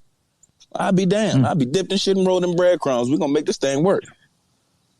Yeah, so, what the hell you just say? I'd be dipped in shit and rolled in breadcrumbs, because it's definitely what time it is. Yeah. That's a stinking ass dessert right there, boy. It definitely is what time it is. You know, I can't see a world where that's not, you know what I'm saying, not the move and the motive. You take what you done acquired over the last 11 years up there at Clemson, and you add that in with the stability that you already have within the university from those great players. I mean, that would just be his own ignorance, for real. That would be him kicking the chair from underneath his own legs and watching himself dangle. So I'm rotating more and more speakers in. If you're a speaker and you want to unmute yourself so you can speak, and then I can get others in here, feel free to do that. It's been a great conversation. And look, man, if you're just joining right now and you just jumped in on a conversation, this whole space is positive. You know what I'm saying? It's all about what we're foreseeing with this Tony Elliott area and what we feel like he will probably get accomplished. And we're just speaking, because he asked, like, people asking what you want to see from Tony Elliott. So that's what we're sharing right now. So nothing is being shared in a negative light, like he's not going to do that or he can't do it. It's just everybody's echoing what they want to see. So I know I always got to reiterate, if people come in for their 5-10 minutes, that they don't take those 5-10 minutes and try to run with it as a full narrative. And I do that because the first time I ever did Spaces, they lit my ass up on the message board, and I ain't like that. So I'll make sure I don't never get pigeonholed in that corner, get a game. So unmute yourself whenever you want to speak and let your bars fly. Yeah, he ain't gonna say nothing, but we talking about getting people on the staff. But Devin, who was there before, he ain't gonna say nothing because he's somewhere else. But he's another guy that's a Virginia guy. Doyle? Yeah. Yeah. Yeah. Bring it up. Yeah. Talk about it. He is riding the whip right now. Thank you. See him. I done seen you a couple times, Dev. We already know about you, Playboy. We already know what you done did for us, Cooks. He's another guy that's a Virginia guy, and if he get in that office, he's lurking for real right now. Yeah, if he get in that office, we already know he go keep home, a priority. So. Got another legend. We got the touchdown maker in the building now. All he did was score a touchdown. My man, and he could rap. I got a few bars for you. Yeah, I know you. What up, home team? What's going on, man? I just came to check in, man. I wanted to hear what y'all was talking about TE. What was going on? I'm just happy they kept my boy Biscuit, man. I just texted him and said I'm happy. They'd have been crazy to get rid of him. I might have had to renounce my UVA tie, man. You get rid of my guy for sure. Facts, bro. Facts, man. Glad you tapped in, though, man. Let me get Devin in here, too. since he don't want to ghost ride anymore, I'm glad he want to announce himself. You know what I mean? Good, because I didn't think he want to say nothing. But I told him, he going to talk. I'm going to put your name out there. He wanted me to do it, so I'm sure that was a smart move. We trust me, I'm backing you 100%. There you go. 100. Yeah, what's good, man? Yo, the GOAT. Not even, man. Not even. But I appreciate the love, man. Y'all know where I'm from, so it's always gonna have a special place in my heart. Whole family right up and down 95. Emporia is where the blood is at. Richmond where the blood is at. Portsmouth where the blood is at. Woodbridge where the blood is at. Doors everywhere. It's too many of us. Doyle's rules. Doyle rules. Oh, you crazy? Hey, if any of y'all rolling through Emporia and a state trooper by the name of Chris Rose pull you over, just tell him you know Angelina Sharp. That's my mama. She retired Greensville County Sheriff. Throw that ticket out. All right. I'm always. Hey, text that to me again. Yeah. Let me get that information again. Put that in the group. Share that to the space. Come again? Angelina Sharp, dog. Chris Rhodes is a bald-headed white dude and a state trooper. He be from exit 0 to 17. He might catch you. If you know Angelina Sharp, he'll throw that ticket out. I wanted to jump in here, obviously, just because, obviously the time being at UVA, I learned a whole lot out there. I made a whole lot of connections out there. Quinn, I see you out here. Even some of the guys that we worked with in recruiting that are no longer there. Jordan Arsamont, I know y'all know that guy. Jordan, bring him back. Bring him back too. Hey, his price. Yesterday's price is not today's price. Not today's price. Damn sure ain't. Today's price is for Jordan. Not today's price. Yes, sir, man. That John, his price just went all the way up. Lid in the booth. Lid in the booth. About through the roof, cuz. Yes, it is. Hey, big facts. Yeah, but we learned a whole lot out there, and I've been listening in. I try to make sure that I'm hearing some of the wisdom from the older guys that are UVA alum and stuff like that played there and things like that too. But y'all know where my heart is at. Virginia is always gonna have a special place in my heart. Where I'm working right now, all of my time is invested in that. All of my heart is invested in that. But I do wish Tony the best in trying to get that program to where it needs to be, to where all of the fans and the home staters need it to be. If I had to drop a nugget in there, I would definitely do a Virginia-only junior day and a Virginia-only coaches clinic. You got to solidify that relationship with everybody that's in your backyard. There's too many people coming outside of there and plucking guys off. You got to show that priority first. You got to show that. And it's not – sometimes it's when things have gone so long, it's going to take the extra mile to get things back to where they were. And I know that's what y'all talk about a lot too. And I'm just hoping that I think Coach Elliott got the plan, and I think he'll bring it together. But definitely alum, let them feel it. I don't know how the whole hiring process went with UVA. I'm no longer working there and anything like that, but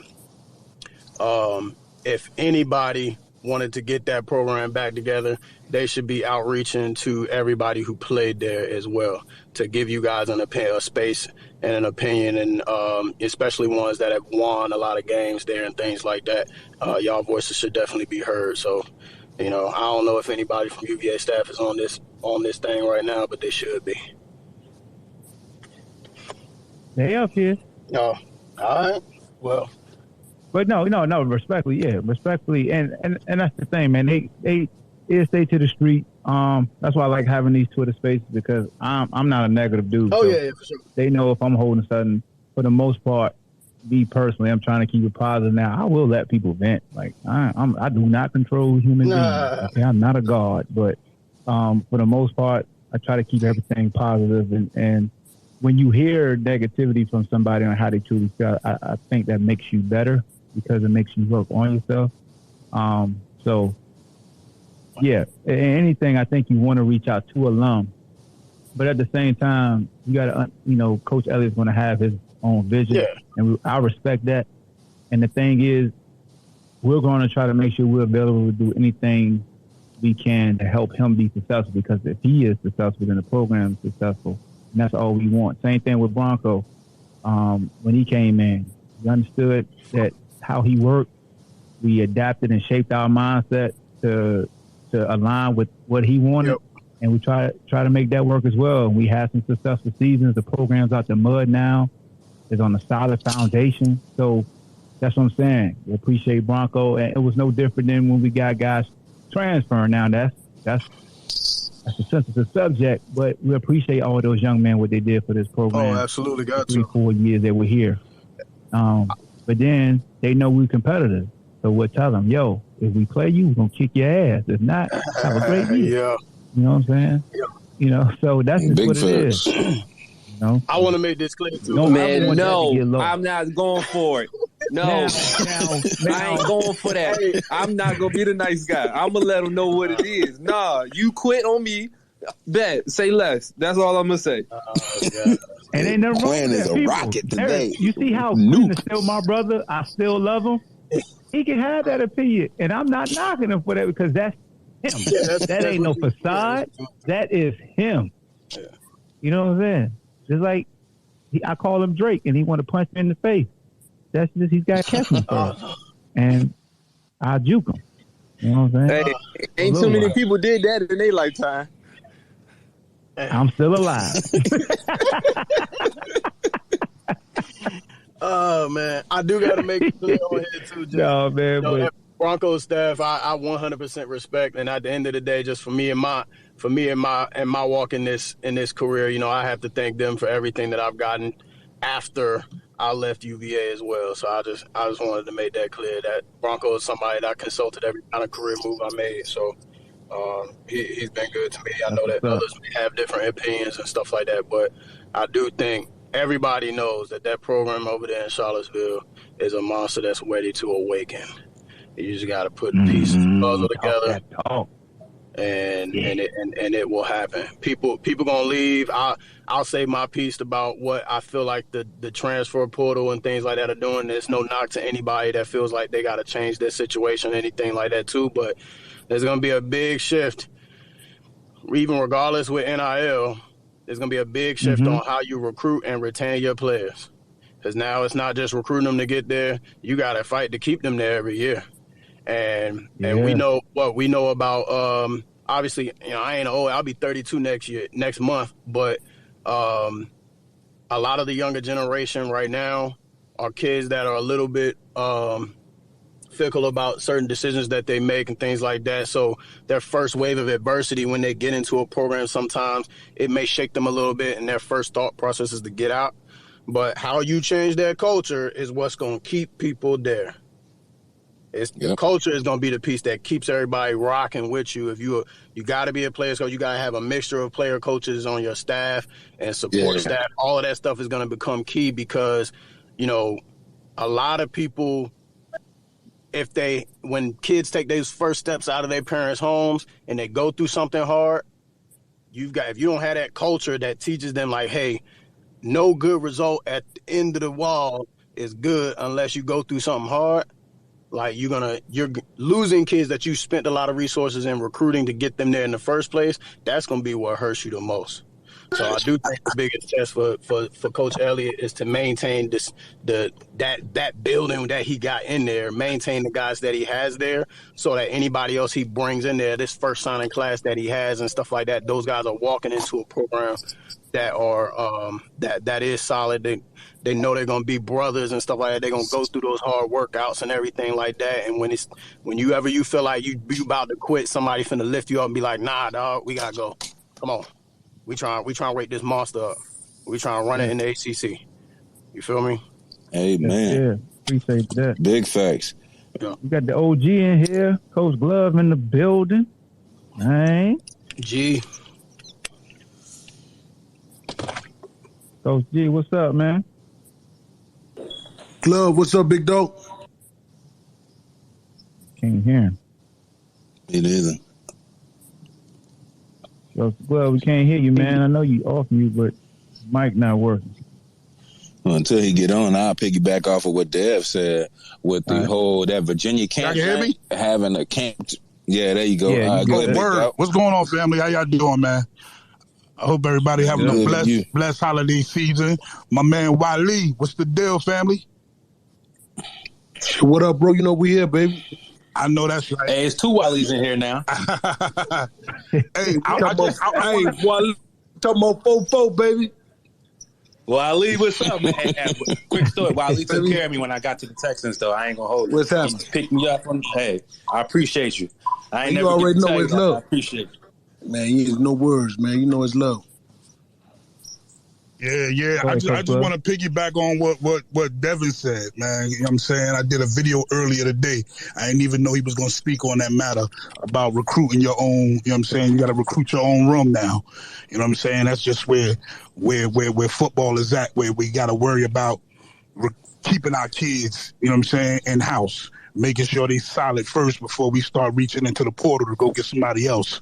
You know what I'm saying? I know a lot of times guys be saying, man, we ain't kissing nobody but, you know what I'm saying? If they want to leave, let them leave. Now, you can't have that mindset for real, because right now it could cost you your whole room and it could cost you a future recruiting class. You feel what I'm saying? One kid leave, it could turn the program upside down. Yeah, and we done seen that time and time again. You know what I'm saying? But I've been watching the thing, you know what I'm saying, with TE. You know what I'm saying? Seeing how he was going to approach the situation. You know what I'm saying? And I think one of my biggest fears is, you know what I'm saying, when you come in, you can't bring that Clemson mindset. You got to bring that Virginia mindset. Like real talk. Everybody talk about the model. You know what I'm saying? Like Virginia already has a model in place. You just got to bring in coaches that's willing to tap into that. It's a lot of tradition. Feel what I'm saying? And you got to bring in somebody that's willing to tap into that. And keep it pumping, keep it pushing. You know, a lot of guys come in with their own ideas, man, and they come in and they say they're going to do, but then when it's time to show and prove and get right down to it, man, you know what I'm saying, they be off in other directions, you know. But, you know, I hope he come in, you know, getting ready to rock for the state, like real talk.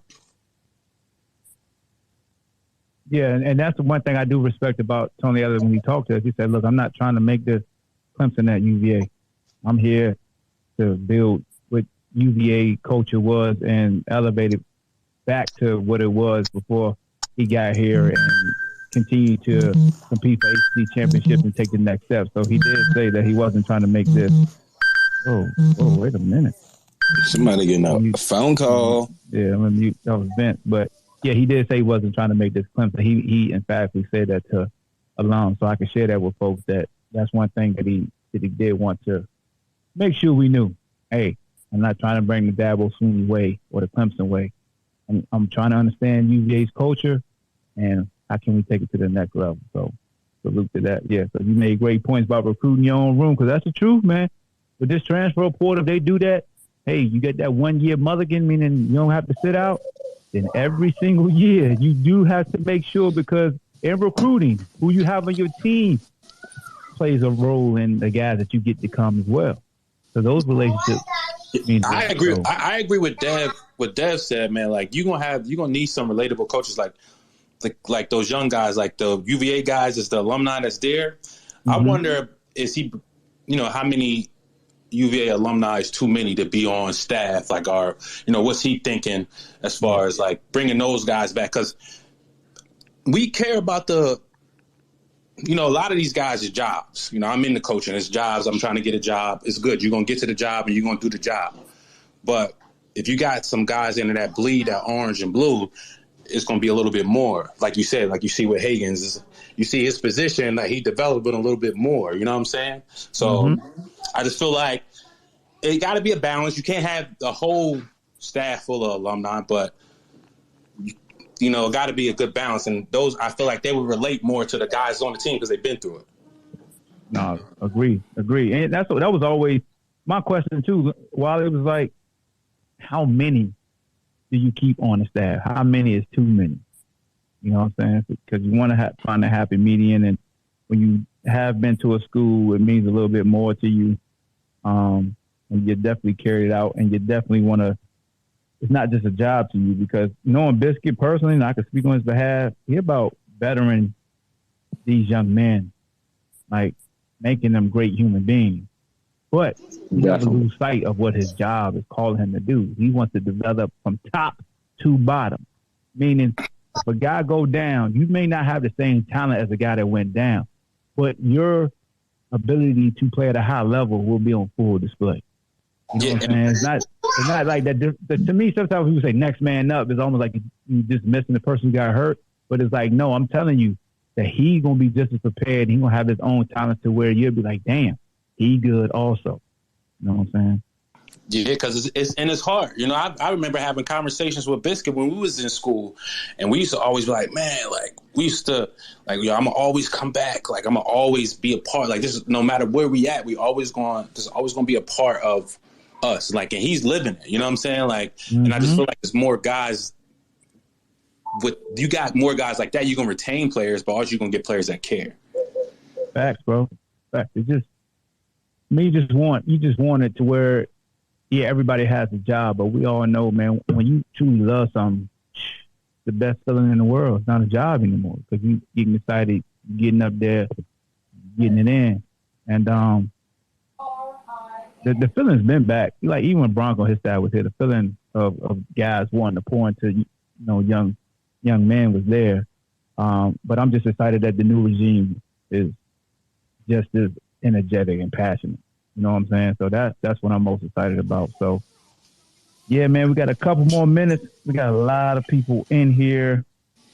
You know what I want to ask? You know what I want to ask in regards to, you know what I'm saying, what Dev was saying. This is something I've been wondering, even down to myself, you know what I'm saying, back from when I played in 2000 to 2004.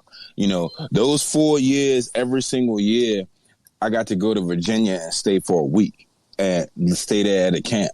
And you know what I'm saying? When I look at it, it was nothing but teams from Virginia. You know what I'm saying? I remember going out that joint. I was like, Cortland? What the hell is Cortland at? I'm like, what? You know what I'm saying? It was teams from all over the state, and you came with your whole team. So I'm wondering, you know what I'm saying, over the last couple of years, do we not do that anymore? As in, just like he said, that basically to me what it looked like is that was just an all Virginia camp.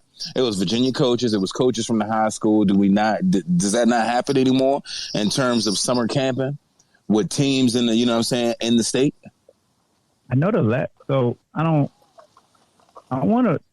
know. 2018, 2019, I do remember quite a few Virginia teams coming to those day camps, but I'm not sure that because that's not my field. I don't specialize in that field. So anytime somebody asks about recruiting the camps, I try to defer. But I know the last 2 years have been tough because of the COVID thing. But that's why I said 2018, 2019. I do know camps were there, but I wasn't really paying attention to. Yeah, I know we had them little day camps. We had them little day camps. What made a difference back in the day, I feel like anyway, like we stayed there for a whole week. Like I stayed in Tuttle for a whole week. You know what I'm saying? And you lived like it was a college life. You know what I'm saying? You got with Grow during the daytime and you did whatever it is that you needed to do in your position groups. And they had like big scrimmages, camp awards. But all the teams that I realized, you know what I'm saying, they was all from Virginia. Oh, that's what's up. I think Devin hit it on the nose, man. Like, yo, the coaching clinics in the area, like real talk, them joints be popping. You get some coaches down here and host a clinic. You know what I'm saying? Start to familiarize yourself with the high school coaches, you know what I'm saying, in the fabric of the area. That way you can draw a connection. If you don't host those coaching clinics down here and you let somebody else come in here and do it, they're going to always have a one-up on you. You know what I'm saying? And this recruiting business is always about having a one-up, being first. Even with playing, you got to always be first. You know what I'm saying? The first one to make contact. You got to be first. Don't let somebody else come in here in the state and host a coaching clinic in your backyard. Come on, that's sideways in my opinion. Like, you really got to take recruiting the state that serious. You know what I'm saying? People be wanting to know, like, why certain guys be popping off and leaving. Yo, I can tell y'all, man. Like, I'm in it. I see it. I see what go on. And also, for real, like, I experienced this. Like, real talk. I was the parent. I seen the stuff that went on. Like, real talk. You know what I'm saying? And yo, being about the state, yes, let's be about the state. You know what I'm saying? But when you're about every kid, you know what I'm saying, getting an opportunity, no matter where they go, like real talk, that's what it's about. But you want your kids to stay in state. You know why? Because all the Texas kids stay in Texas. All the Florida kids stay in Florida. Most of the Alabama kids stay in Alabama. That's what London did perfectly. He came down here, he recruited this state hard. And that's why he got all them players. Yep. And also what London did for real. I remember, when Daquan Romero, he was in here. He must have got out. But they held practice down here at Darlin Stadium. Like, the team came down here and practiced. And I mentioned that to Justin one time about, like, is that still allowed that y'all can come down here and practice? You know what I mean? Because I felt like that helped out recruitment also. Like, the kids went to Darlin Stadium and actually seen a college practice. Like, they seen them practice. And I believe they went to the Sportsplex also and in Richmond. So I think they hit up like 3 different spots where they actually held practice at. Mm-hmm. And that was for recruitment purposes. You know what I mean? Yeah, I remember that. And I asked Justin, is that something that y'all can look back, getting back into that? And, he said like he didn't think that was a rule or anything, like you couldn't do it, but obviously they just never got around to it. But I think that's something that Tony Elliott should look into, like seeing if they can come down here and host a practice for a couple of days. You know what I mean? Just for recruitment purposes.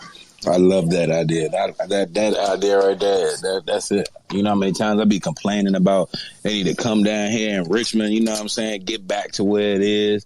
Get back to your advertising. I remember back in the 90s, you can go to any Exxon you wanted to on Broad Street. And you can it was all kinds of UVA gear up in that junk at all the corner stores. You know what I'm saying? People everywhere knew who we was back then, and it just seems like it just all disappeared. All of it. I would love it if TD came up north, because I'm in Northern Virginia. I would love to see him come up here and loosen up that grip that Tech got on up here. So Tony is supposed to be coming to a coaching clinic in Richmond in January. I think he set that up about a day or two after he was hired. It said LC Bird High School. Yeah. But he'll be speaking in January in Richmond. So I think that he understands what he has to do. That's dope. See, I love that. Yeah, I love that type of information right there. Yeah, you see all the coaches. You see all the coaches from that area. Troy Taylor. You know what I'm saying? You see all the guys. They excited about it. Yeah, it's actually Troy Taylor's. It's Troy Taylor's clinic that he's speaking at. Whose clinic? Yeah. Troy Taylor. He's a head coach at LC Bird. Man, the dopeness on, man. Yeah. Want to make sure all that information can clearly be heard by people who tapping in, and then when I re-upload this as a podcast, so they could, save the date. So if they want to go see Coach Elliott in person and share ideas with them, just like what Jeremy said, like, Coach, you coming from Clemson, you hear UVA, you got to tap in North Virginia because Virginia Tech got a stronghold. You might, you know what I'm saying? Like, that's the type of information that's needed, because you're not trying to tell somebody what to do. You're just saying, yo, this is... The information's there for you. You can utilize it. We hope you utilize it. Like playing GTA, Saints Row. They got a stronghold. You got to tap into that neighborhood. You got to change the color. Like real talk, like our state, man. People in North Carolina, you want to know why North Carolina slid in? Because Fuente abandoned the state. That hold that Tech had, you know what I'm saying? When he let go and went to Texas and tried to recruit everybody, it was a gap open. That's why Penn State sliding in, North Carolina sliding in, Tennessee sliding in, everybody sliding in, but the home team state. Even Liberty popping off. Hey, ODU too. ODU looking great. Ricky down there doing their thing, man. Ricky talked about that yesterday. They talked about how Liberty got great facility. I was just up there for my daughter's indoor practice. They do. Yeah, that was good. I was talking about that. We don't even. We used to have the championship, the state championship at UVA. We don't do that anymore. Yeah, that's a bid thing. Like UVA got to bid on it. Like Liberty won it, and you got to bid on it, and that's how be available. How Liberty facilities was, because we just played there in the state championship. I'm like, damn, man, like this is not even a Power 5 school, and they probably got the best facilities in Virginia. You know what I mean? Like we used to have the championship every year. state championship. Power 5 now, right? Liberty is Power 5 now, right? Liberty's now they conference. I thought now they was moving up again. I thought now they. Oh yeah. Well, they got into conference USA. I got. Oh, okay. Yeah. But hey, I got one question for everybody. Should be one of the first quarterbacks taken though. Yeah, true. Shout out Malik Willis. He showed out in the bowl game.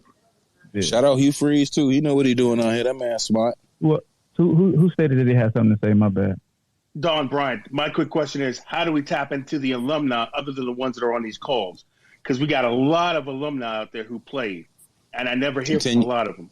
How do we get those guys back in the program and helping us to recruit kids? I think this is the first step. I will say a lot of alums aren't really like heavy social media guys, but the communication with them, Carla has been contacting a lot of alums since she got, joined UVA. I will say that's the one great thing about it. A lot of the alums that she's gotten to come back and talk, those bridges were like broke. Like they didn't even exist. So she's done an outstanding job at that. And we just got to continue to keep doing it. Like as an alum myself, I can help with that and reach out to more alums and be there, the voice for them, because they may not want to get out in the forefront, but I can still share their ideas, share their thoughts. You know what I'm saying? So we can play a role in that. That's a great question because it's definitely needed. Definitely needed. I think this is a great tool that you done had going right here between me and you. What you done had going over the last 4 weeks. It has been a privilege to talk to more alum and more people growing up that were my heroes. You know what I'm saying?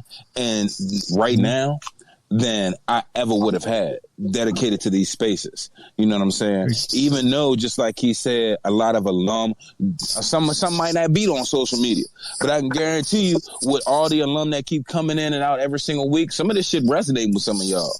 Some of y'all get off this joint and text your homeboys and be like, hey, look, man, you know we got to go to the spring game. You know we got to go to, we're going to go to goddamn Guadalajara's. We're going to get something to eat right there. And then we're going to walk to the stadium. Hey, look, man, we got to go up there. You know, it's a word of mouth thing, too. I think as long as everything continues, all this positive energy that every single week that we're trying to figure out what to do with, more and more people are hearing about it. So I think that is a tool that will definitely be in play right there. You know what I mean? And big time. What you're saying, it's a lot of, so right now, there's over like 140 people in here. And there's a bunch of former players that I could say their name, but that ain't something I do. But they in here. And then they'll text me. They may DM me. But you see them with their emoji. They care, bro. There's a lot of season ticket holders. There's donors in here. There's administrative folks in here. There's folks that's on the staff and some capacity that's in here. They're in here and their ears to the street. People in the missions are here. Like, again, we want these spaces to be productive because it can definitely help out the program because it's giving everybody a voice and allowing people to use their ideas, and the higher ups can hear the ideas because they're hearing from the consumers firsthand. It's not like a bitch session where everybody's complaining. Everybody's coming to the table in a respectful tone and just providing feedback of what they want the university to look like and understanding that it's going to take work. But at the same time, you got to be patient and you got to definitely believe in it. Not just sit on idle hands and have faith, but no, we out here, we in these streets. And we definitely trying to elevate the program. And with this downtime now, this is something that you keep the program relevant. Like each week, I'm going to come on Monday at 3:30 and just have open discussions about various topics. And as much as we want to keep all the topics positive, this is the open forum. I want folks to really share their true opinions on things, and sometimes it won't be the opinions of myself or a lot of people in the majority, but at least you get to help them have a better understanding of why it's okay for them to feel like that, but this is what it really is. So everybody is on the same accord, and it's respectful. And that's what it's all about, man. Anybody else? I see my man Warren request to be a speaker. I got like 10 more minutes. We're going over 2 hours. That's a beautiful thing. But if you miss it in its entirety, I'll record up on my mixer and I'll have this up later tonight, probably early tomorrow morning. as a full podcast episode. And while you're running or working out or driving to work, you can listen to the whole thing then to help pass time. And I know them people in the office replaying this. Somebody done emailed somebody over these last weeks. There done been too much information shared for the free. And I will say this, bro. For the free. To echo what you're saying. Real talk. I've gotten email from folks who mean something. And they have been very encouraged by the fans that have been participating, not only this one, but even in yours. And they love the idea. So continue to pump them out because they are listening. You know what I'm saying? They are. So y'all guys are doing a great thing. Yep, we got our foot on their neck right now, and I ain't taking it off. I told you I'm consistent. We're going to see this thing through. Here you come. We're going to see this thing through. We're going to see it through. Got my foot on their throat. Yes, sir. We got to see this thing through all the way, man. All the way.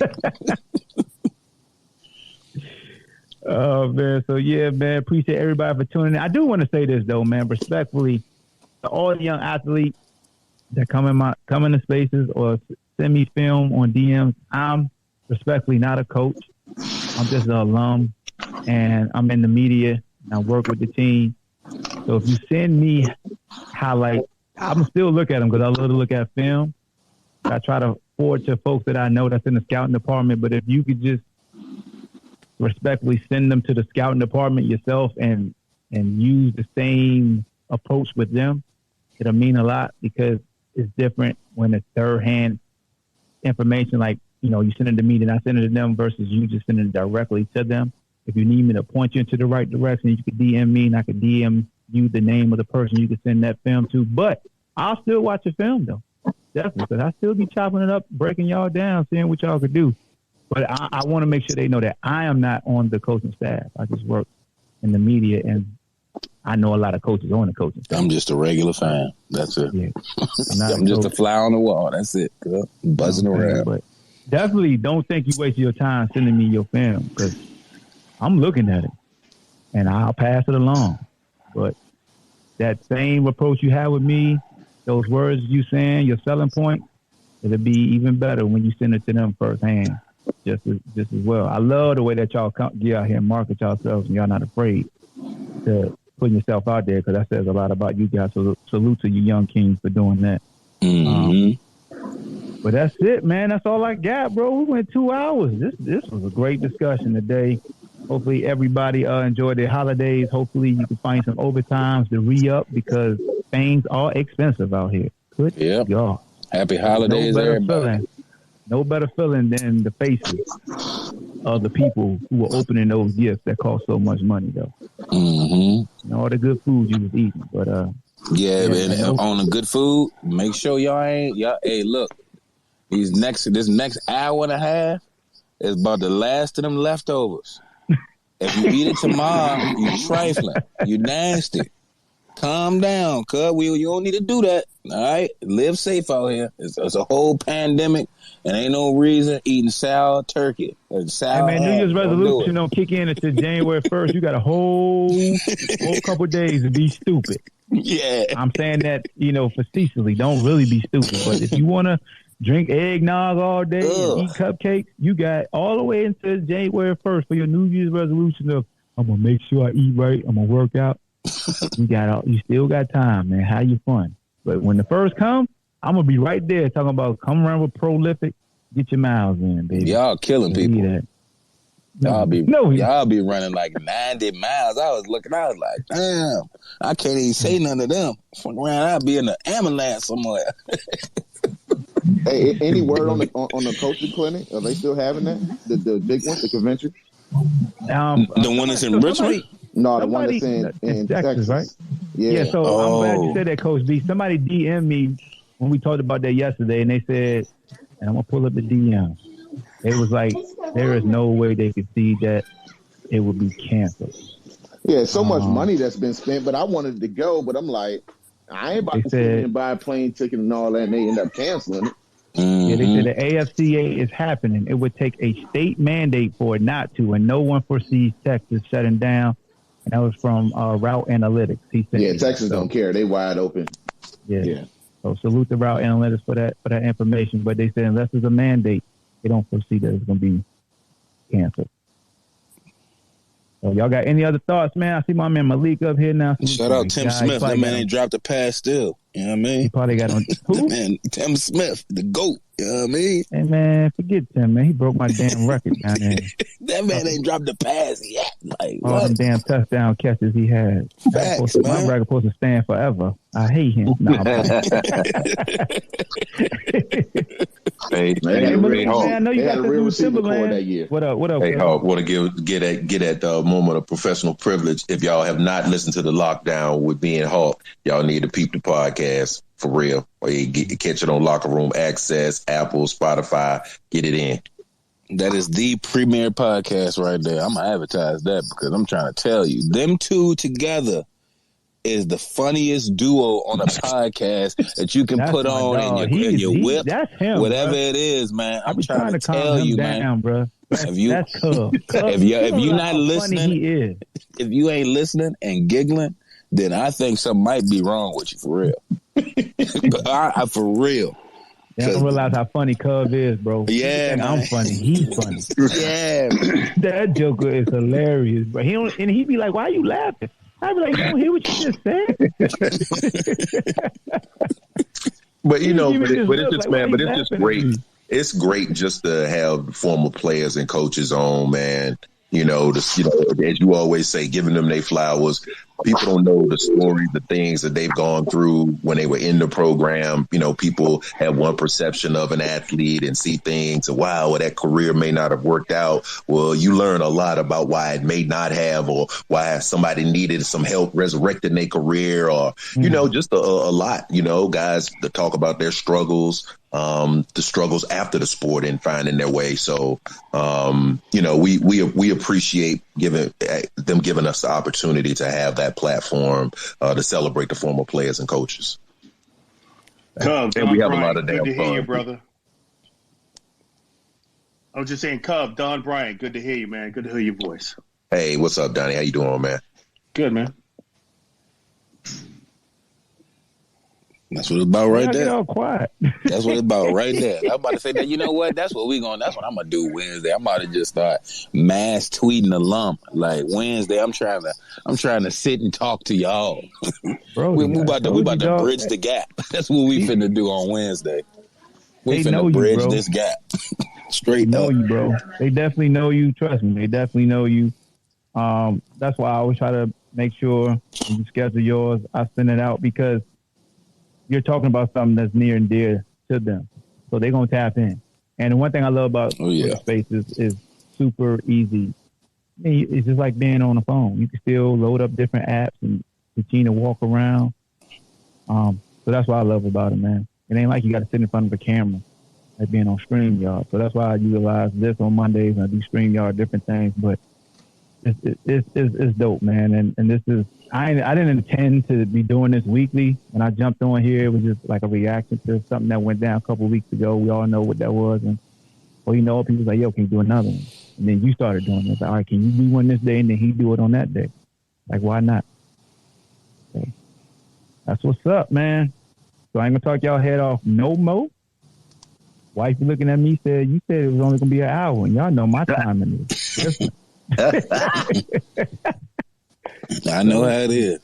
Yeah. So, and with that being said, man, I'll upload this as a podcast. It'll be on either later tonight or regardless, it'll be up in the morning. But as Cub said, if you haven't listened to the Lockdown podcast with Tony Covington, myself, and Maya Hawkins, courtesy of Locker Room Access, you go to Spotify and iTunes, to search the Lockdown podcast.